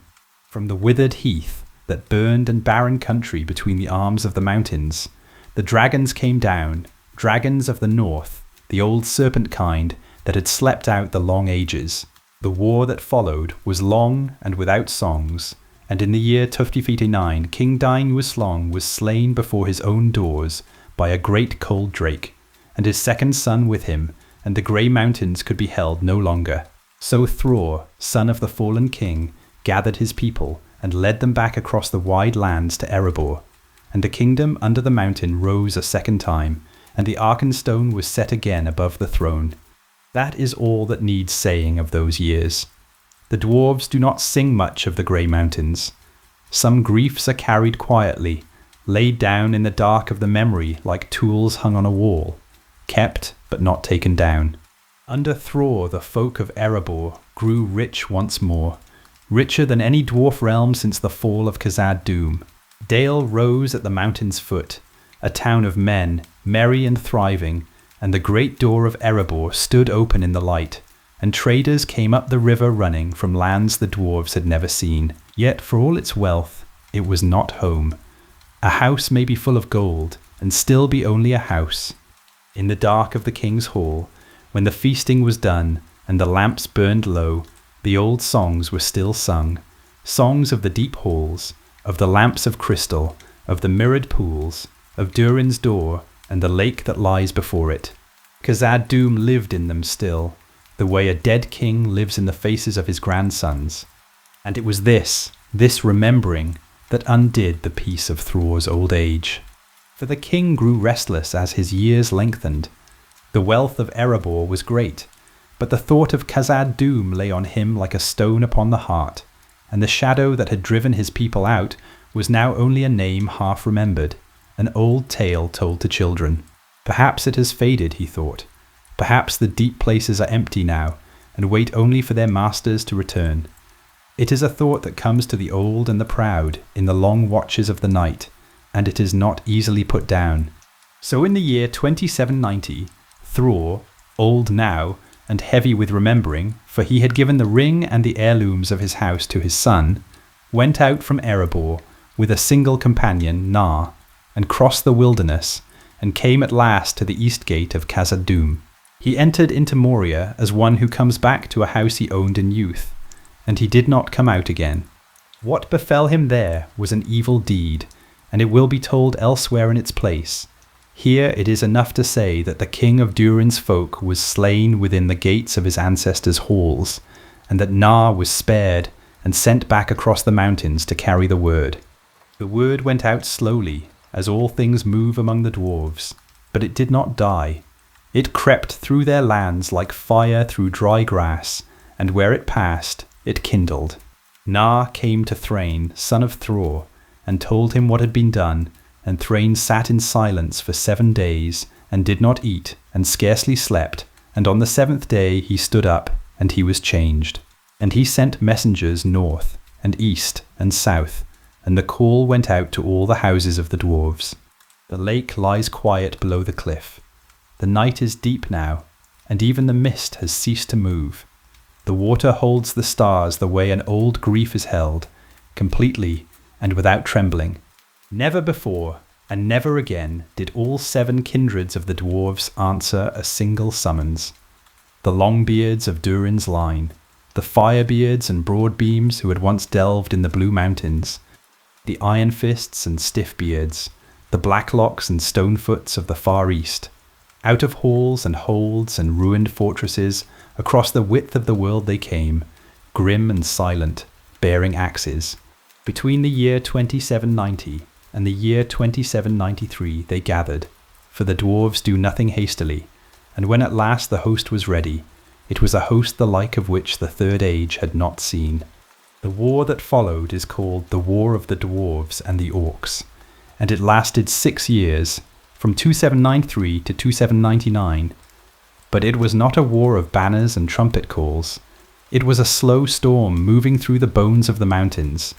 The dwarves went from hold to hold, from Gundabad in the north to the southernmost peaks of the Misty Mountains, and wherever the orcs had built their warrens in the dark, the dwarves came after them. They are a methodical people.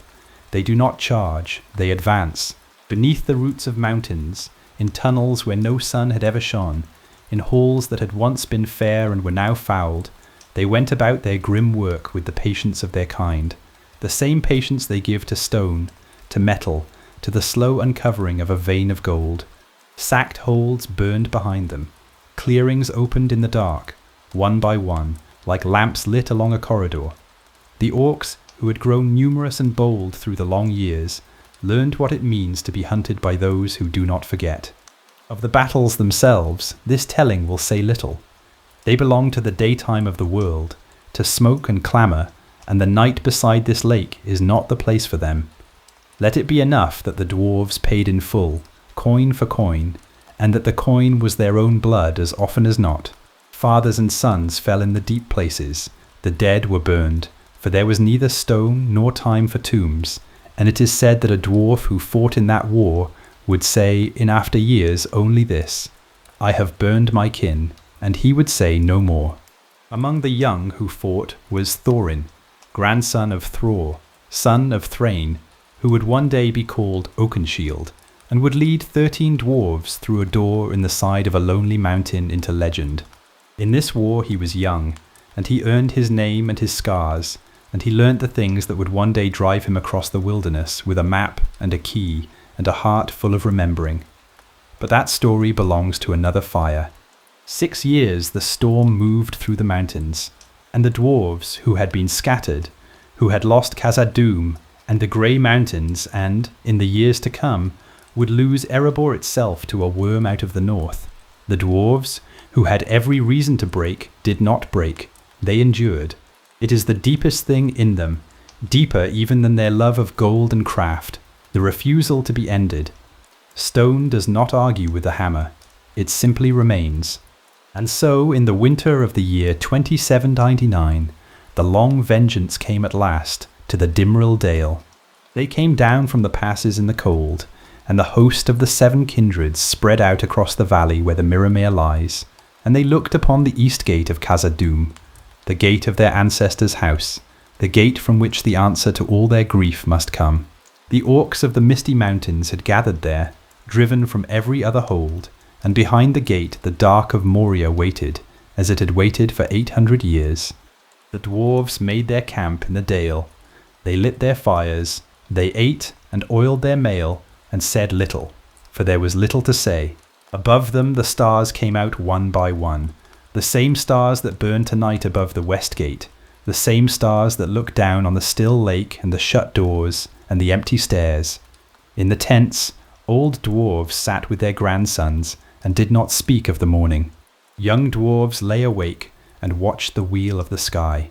The Mirrormere lay dark in the valley's heart, holding its stars, as it has always held them, through kingdoms and ruin and all the long sorrow of Durin's folk. The valley was very quiet that night.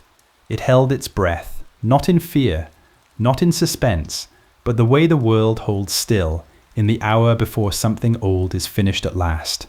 The fires sank low, the sentries stood their watch, and the host of the 7 kindreds slept, or did not sleep, beneath the cold bright stars, in the shadow of the gate, waiting for the dawn.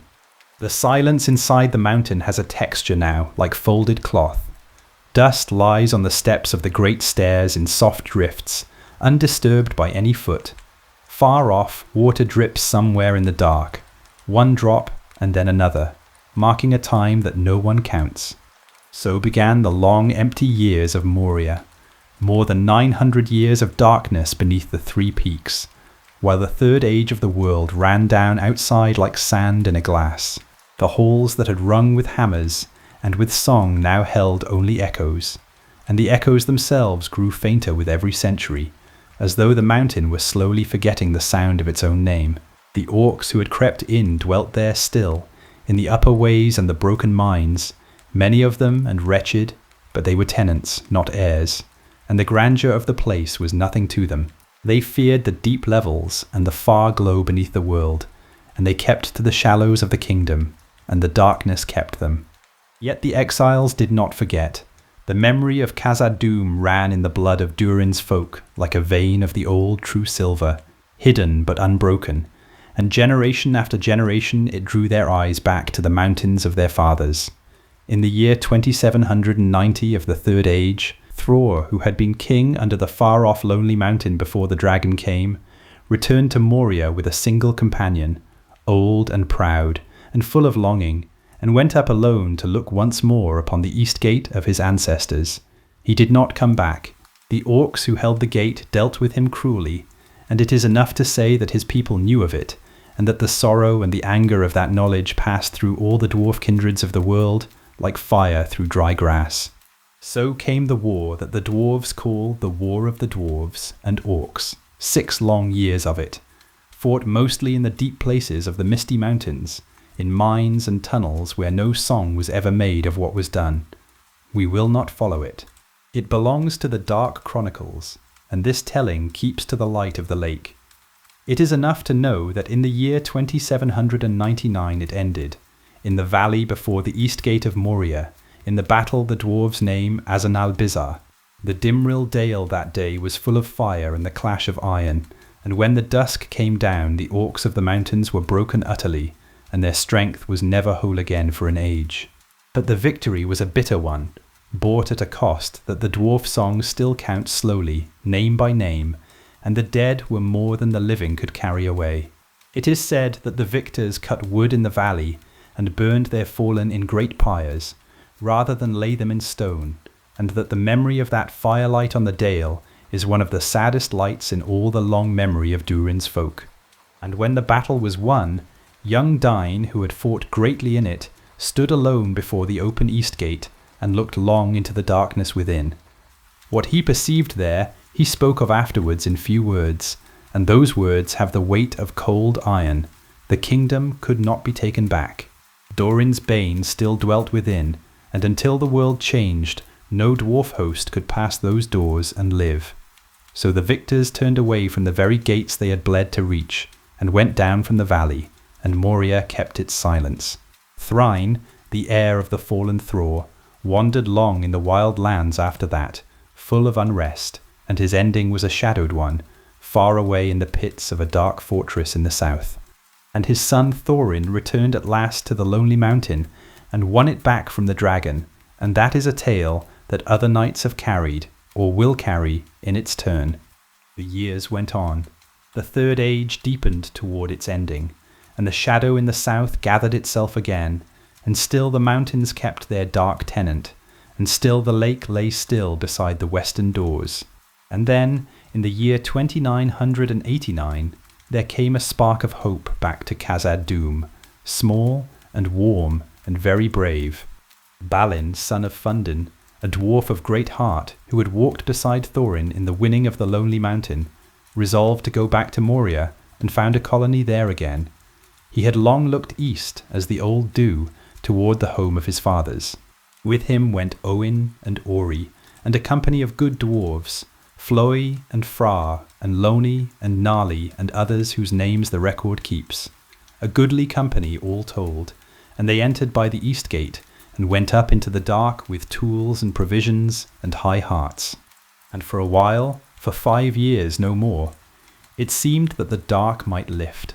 Balin's folk cleared the halls, and took back the upper levels, and found mithril yet in the old mines, and armour and weapons of the ancient make, and they set their dwelling in the 21st hall of the north end, above the east gate, where the high windows let the daylight down.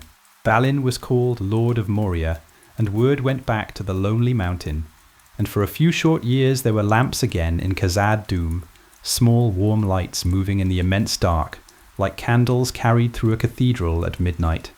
It did not last. In the year 2994, the Orcs of the mountains came up in strength against them, out of the dark where they had multiplied unseen, and the colony's short spring turned to its long winter. Balin himself was lost first.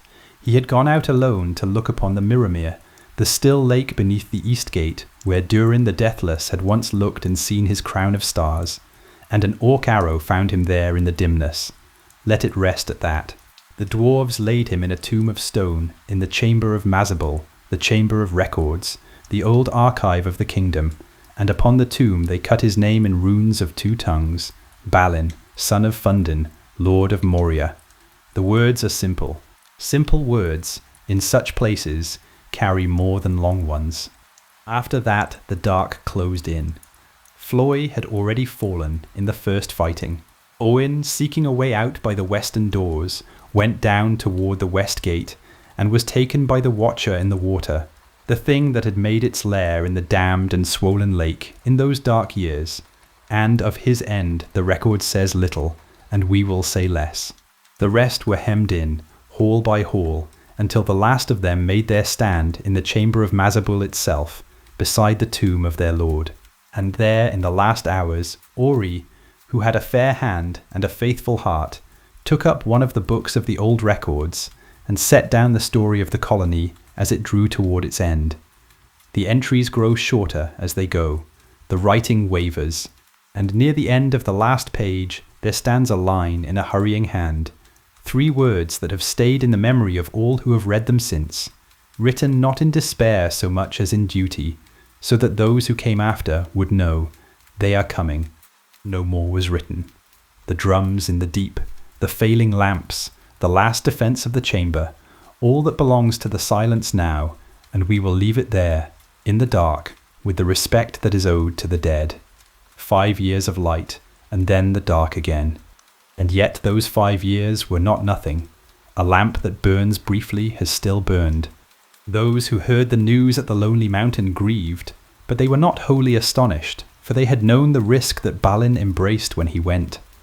Dane, old now and wise with the wisdom of that hard valley before the gates, had spoken against the venture from the first. He had not forgotten what he perceived in the dark of the east gate as a young dwarf, and some foreboding in him understood that the hour of Moria had not yet come. The dwarves are a patient people, and they folded the sorrow away among their other sorrows, and kept it, and waited, as their kind has always waited, for a better year. So the Chamber of Mazarbul stands quiet, and the tomb stands within it, and the book lies where it was left, and the great halls of Moria hold their breath. The bridge of Khazad-dûm still spans its chasm in the dark, that narrow arch of stone, 50 feet of it, without rail or parapet, that the dwarves of old built as a defence of the inner ways, and the endless stair still climbs, and the columns of the Dwardelf still stand rank upon rank like a forest of stone, and all of it waits, as it has waited for 1,000 years, in silence and in darkness, and in a strange, cold patience. The stone remembers, and the stone, which has seen kingdoms come and go like breath upon a mirror, does not despair, for despair is a thing of brief creatures, and the stone is not brief. The years pass outside like slow rain. The third age turns toward its final winter. And then, on a night in the deep of January, in the year 3019, there comes at last a light to the western shore of the still lake. 9 walkers in the dark, a small company come far through the winter night, and among them a grey figure leaning on a staff, who has not passed these doors in many long years, but who remembers them. He stands beneath the hollies in the moonlight, old trees now, tall and untended, and he lifts his staff and speaks words of opening that have not been spoken aloud here in an age of the world. And the Edeldin wakes on the stone, faint and silver, like stars coming out one by one, the outline of the doors, and the emblems of Durin, and the signs of the Elven-smiths, and all the old friendship of 2 kindreds shining quietly together in the dark. The lake holds its stars, the moon rides above the gate stream, and the doors of Moria, after 1,000 years of silence, begin, slowly, silently, to open upon the dark. But that dark is not tonight's road. Tonight there is only the lake holding its stars without a ripple, and the hollies and the silver writing fading gently on the stone. The stone will keep. The air that comes out of the open doors is cold and very old and perfectly still. It has been waiting in the dark for a long time. It smells of dust and of deep water somewhere far below, and of stone that has not felt the sun in 1,000 years. The moonlight reaches a little way across the threshold and no further. Beyond that pale edge, the dark is complete. A word opened these doors. It is worth pausing upon that, for a moment, in the stillness beside the lake. Gandalf the Grey stood before this wall for a long while, and he spoke many words of power, old words, high words, words of opening in the tongues of elves and of men, and the stone answered none of them. The rock has not changed, the ripples on the lake have gone flat again. And then, at last, he understood what had been written above him all along, in letters that only the moon can wake. Speak, friend, and enter. It was never a riddle, it was only an invitation, and a gentle one. So he spoke the word melon, which in the elven tongue means nothing more than friend, the plainest and kindest of words, and the great doors of Navi, made in the days when dwarves and elves were dear to one another, swung open without a sound. These gates were not built to keep friends out, they were built to let friends in. The stone remembers such things. Behind the company, at the lake's edge, the water stirred. A ripple moved across the still surface where no wind was blowing, and then another, and pale shapes turned slowly beneath the moonlight, like long weeds in a slow current. There was a moment, brief and quickly over, when something reached out of the pool toward the shore, and there was a flurry of movement in the dark, and Frodo was pulled free by his friends, and the doors groaned. Let it be only this. The shore was no longer a place to stand, and the way behind was closing, and so there was a reason, and only one reason, to go within. The great doors swung shut, slowly and silently, and the moonlight, and the lake, and the stars were all on the other side of the stone. Then Gandalf raised his staff, and a small white light bloomed at its tip, no larger than a candle flame in all that dark, and the Fellowship of the Ring began to walk beneath the mountain. The dark in Moria has a texture. It is not an absence, it is a presence, thick and patient, that leans against the little light and is only pressed back, never broken. Footsteps fall into it, and the echoes come back slowly, from far away, from walls that cannot be seen. Sometimes the way is a corridor no wider than a lane. Sometimes it opens, without warning, into a hall so vast that the echo takes whole heartbeats to return. And in those heartbeats the travellers stand very still and listen to the sighs of the city they are inside of. Gimli the dwarf walks here as a man walks in the house of his fathers. In the blackness he begins to sing, low, half to himself, the oldest song of his people. He sings of Durin the Deathless, who woke beside still water when the world was young. He sings of the crown of 7 stars that Durin saw, reflected above his head. He sings of the lamps of Khazad-dûm, bright as crystals in the dark, and of the hammer song, and the golden age of the halls. And then his voice grows quieter, because the song ends where the song must end, in silence and in years. The little light moves on. The echoes carry the last note away, gently, the way water carries a leaf. That first night they rest in a small guard room, where there is a well in the floor, a round mouth of dark going down and down. Pippin, young and restless, lets a small stone fall into it, the way a child will. The fall is long, and far below, after the small splash, there comes a faint tapping, once, twice, like a signal or an answer. Gandalf's voice is a whisper, fond and grave. Fool of a Took. Nothing comes of it, not yet. The dark keeps its own counsel. The well holds its silence again, and the company sleeps in turns, and the mountain breathes around them, slow as sleep. On the second day, the way rises, stairs of stone, worn smooth in the middle by 10,000 years of feet, corridors where Gandalf must stop and remember and choose, left or right or down. The choices are made quietly, and the company follows the grey hat and the small light. They pass through halls where the pillars stand like trees of black stone, row upon row, fading away from the light into a dark that has no far wall. They cross a chasm on a narrow arch of stone, in single file, and below them there is nothing, no sound, no bottom, only the deep breathing dark of the mountain's hollow heart. The dark has not changed, the light has not changed, the dust drifts through the beam and settles and is still. And all the while there is the sense of the city, everywhere, on every side passages opening like sleeping mouths, doors standing ajar on rooms where no one has stood in 1,000 years, streets of stone, empty as a held breath, Khazad-dûm is not a ruin here, in the deep of it. It is a house whose people have stepped out, and the furniture of stone is waiting, and the waiting has outlasted everyone who might have ended it.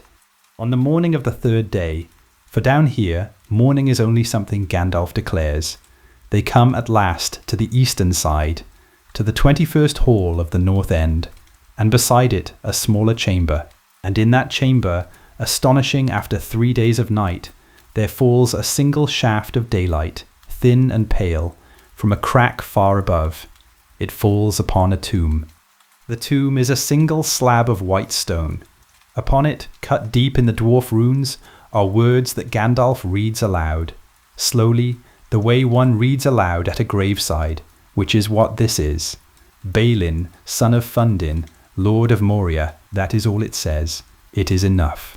Here lies Balin, who came back out of old longing to the mansion of his forefathers, and ruled here for 5 short years, and lies now beneath the stone of the mountain he loved. Gimli bows his head. No one speaks. The light has not changed. The dust still drifts. There is a book in the chamber, fallen among scattered pages and the quiet leavings of the end. Gandalf lifts it and reads, softly, piece by piece, where the pages will allow. It is the record of Balin's company. It tells how they came, and how they took the eastern halls, and how the hope of it shone for a little while. And then the entries grow shorter. The names begin to fall, one by one, gently as leaves, Fra and Loni and Nali, O Inn, whom the water took, at the very gate the fellowship entered by. And at the last, in a hand that has begun to hurry, the final lines. They have taken the bridge and the second hall. We cannot get out. Drums, drums in the deep. They are coming. And then, as if the words themselves had woken it, the company hears it. Far below, far off, through the whole body of the mountain, a pulse. Doom, a pause. Doom, slow and deep, like a heartbeat in the stone. It is not loud. It is never loud. But it does not stop. There is no battle here, not in this telling. There is only the leaving. The company goes out of the chamber quickly and quietly, into the wide dark of the second hall, and behind them the book lies open in its shaft of daylight, and the white stone keeps the name of Balin, and the drums go on below like a tide coming in from very far away. In the dark of the great hall there is fire now, fires springing up between the pillars, small and red, and a shadow moves among the fires, taller than any living thing of these latter days. It is old. It is older than the mountain itself. The dwarves had a name for it in their long sorrow, and the name was Durin's Bane, and it is the thing their mithril greed woke 1,000 years ago in the roots of the stone. It comes on slowly, like smoke that has decided to walk. The company does not stay to meet it. They come to the bridge of Khazad-dûm, and they pass over, one by one, the way the dwarves always intended. For the bridge is narrow, deliberately narrow, a slender arch of stone without rail or parapet, thrown across a chasm so deep that no light has ever found its floor, one at a time. It was built so. It was built so that many could not cross it together. Gandalf stands in the middle of the span, and turns, and faces the fire and the shadow. His staff is raised. His voice, when it comes, is not loud, but it fills the hall the way the drums do. You cannot pass. And the shadow halts, and the fire stands still, and for one long moment the whole mountain seems to hold its breath. Then there is a sound like the snapping of a great branch, somewhere enormous, and Gandalf's staff is broken, and a pale light flares once, like the last of a candle. The shadow steps forward onto the bridge, and the stone beneath it cracks and gives way and falls away into the dark, and the shadow falls with it. The fires go down with it, dwindling like sparks sinking into deep water, and as it falls, something bright curls upward out of the chasm, once, gently as a hand reaching after a friend, and Gandalf, standing grey and small on the broken edge, is drawn down into the dark. He calls back to them as he goes, 3 words, meant kindly, meant to save them. Fly, you fools. And then he is gone, and the chasm takes him, quietly and without a sound, and the mountain closes over the name of him. The light has not changed. The dust still drifts in the empty chamber where the book lies open. And far below, after a time, the drums fall silent, as if the mountain itself were listening to what it had done. The stone remembers.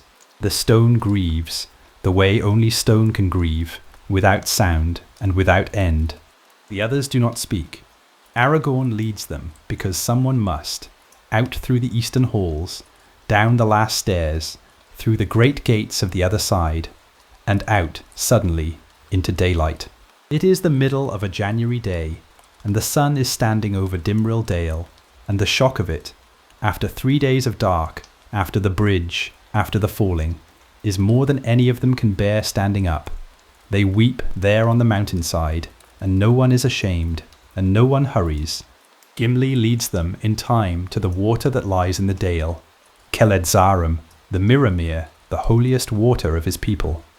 It is dark and oval, and so still that it does not seem like water at all, but like a hole in the world looking down into another sky. Durin looked into this water once, in the beginning of the world, and saw a crown of stars above his head, and took it as a sign, and built Khazad-dûm because of it. Now the remnant of the fellowship kneels at the rim, and looks down, and though it is full day and the sun is bright above the vale, the water holds stars, 7 stars, burning quietly in the black, where no stars should be. The crown is still there. It has waited under the daylight all these 1,000 years, patient as the stone for anyone with eyes to see it. They do not linger long. Grief does not lessen for staying still. It only deepens, the way the lake deepens. So they rise, and they turn their faces south, toward the golden woods of LotH, and they carry their grief with them quietly, the way one carries a lamp through wind, shielded and close to the heart, and not spoken of. The mountainside falls behind them. The dale empties. The Mirrormere keeps its stars. And far away, on the other side of the mountains, beside the still lake at the west gate, the ripples from that night have long since died. The water has gone flat and black again. The 2 holly trees stand as they stood. The moon crosses the sky, and is gone, and comes back, and is gone. And the doors of Moria stand quiet in the face of the cliff, with the silver letters sleeping in them, waiting for a moon to wake them again. The year turns, and the years begin, very slowly, to turn after it. Winter loosens its hold on the vale. The snow slides from the cliff face, a little at a time, and the meltwater finds the lake, and the lake takes it without a ripple. Spring comes up the valley the way it always has, green at the water's edge first, then green climbing. The 2 hollies keep their dark leaves through all of it. They are old trees. They have seen seasons come and go beside these doors for a very long time, and they are in no hurry. The seasons pass the way water passes, one into another, without seams. Summer warms the shallows. Autumn looses a few leaves onto the surface, and they lie there, turning very slowly, going nowhere. Winter returns and skins the lake with ice at the edges, and the ice thaws, and the year turns again. Nothing disturbs the vale. No feet come down the old road. The gate stream that the dwarves called the Serenan, long dammed into this dark pool, keeps its counsel and keeps its stillness, and the doors keep theirs. Far away from the quiet of the lake, the world ends one age and begins another. It happens far to the south and east, beyond the mountains, beyond the rivers, in lands this water has never reflected. In the March of that same year, on a morning when the darkness had grown so heavy it seemed it could never lift, it lifted. The ring went into the fire. The towers of the enemy fell, all at once, like a dream ending. The shadow that had lain on the hearts of the free peoples for so long that they had forgotten its weight, passed. There was a wind that morning, and a great light, and then ordinary daylight, which no one who lived through it ever found ordinary again. A king came back to his city in the south, crowned in white stone above the river. The steward's long waiting ended, and 2 autumns later, at the grey havens on the edge of the sundering sea, the ring-bearers took ship and sailed into the west, and Gandalf sailed with them. Gandalf, who fell in Moria in the January dark, and was sent back, and finished his work, and went home at last over the sea, the way the elves go. The third age ended gently, like a long day ending. And what of the mountain? What of Khazad-dûm and its silence? In the lore of the Dwarves, kept at the lonely mountain and written down in the later years, there is a quiet note at the foot of the line of Durin. It is only a note. It does not prophesy loudly. It only says, that one more king of that name would yet come, Durin the Seventh, called the Last. And it is said, softly, the way such things are said, that in his day the Longbeards would return to Moria, and the mansions of their fathers would be theirs again, while the world lasted. It is a hope seen from far off, and it is enough. One imagines it gently, as one imagines lamplight in the windows of a house at dusk, seen from down the valley. One lamp lit, and then another, hall after hall waking out of the dark, the pillars catching gold again, after their long blackness, the forges warm, the wells run clear, and are clean, and give back light, and the hammer song, the old hammer song of Durin's folk, rises again in the deep, soft as rain on a roof above a sleeper, going on and on without hurry, the sound of a people home. It is said, let it be said, and let it be enough, and let the lamp stay lit in the mind's eye a while, small and golden and many, under the mountain. Whether the day of Durin the Last has come already, or comes in some year still hidden beyond the edge of every written tale, the note does not say. Hope of that kind does not need a date. It only needs a door, and a lamp, and a people who remember the way home, and the dwarves, of all the kindreds of the earth, have the longest memories, and the most patient hearts. But the tale is not in the mountain tonight. The tale is where it began. It is night, beside the still lake at the west gate of Moria. The moon is low, and large, and slow. The two holly trees stand darker than the dark, taller now than when the fellowship passed them, unhurried in their long growing. The cliff rises and rises, and the doors are quiet in the face of it, and the silver letters in the grey stone are faint tonight, nearly asleep, visible only where the moonlight lies directly on them, like words half remembered at the edge of sleep. The water holds the stars, all of them, the bright ones and the faint ones, the named and the nameless, held perfectly, without trembling, because the water does not move. The moon drifts in it too, whole and slow, a door of light lying on the black. There is no watcher in it now, or none that stirs. There is no wind, there is no sound but the smallest lap of water on the stones of the shore, and then not even that. Everything here has slowed to the pace of the stone. The hollies do not stir, the mist does not stir, the moon climbs a finger's breadth and seems to rest. Even time, which hurries everywhere else in the world, moves gently in this valley, stepping softly, like someone leaving a room where another has fallen asleep. The stone remembers. It remembers the friend word, and the lamplit halls, and the hammer song, and the falling, and the long silence, and the hope of lamps again. It keeps all of it, the way the lake keeps the stars, without effort and without end. The stars drift on the water, though the water does not move. The moon goes down behind the mountain, gently, and the dark grows soft and deep, and the stars remain, on the water, and above the water, and under the mountain, in the quiet halls, in the quiet mind. Everything is still now. Everything is held. Sleep the way the mountain sleeps, deeply and without fear, and with all its lights kept burning somewhere in the dark. The lake holds the stars and asks nothing, and the night at last is perfectly still.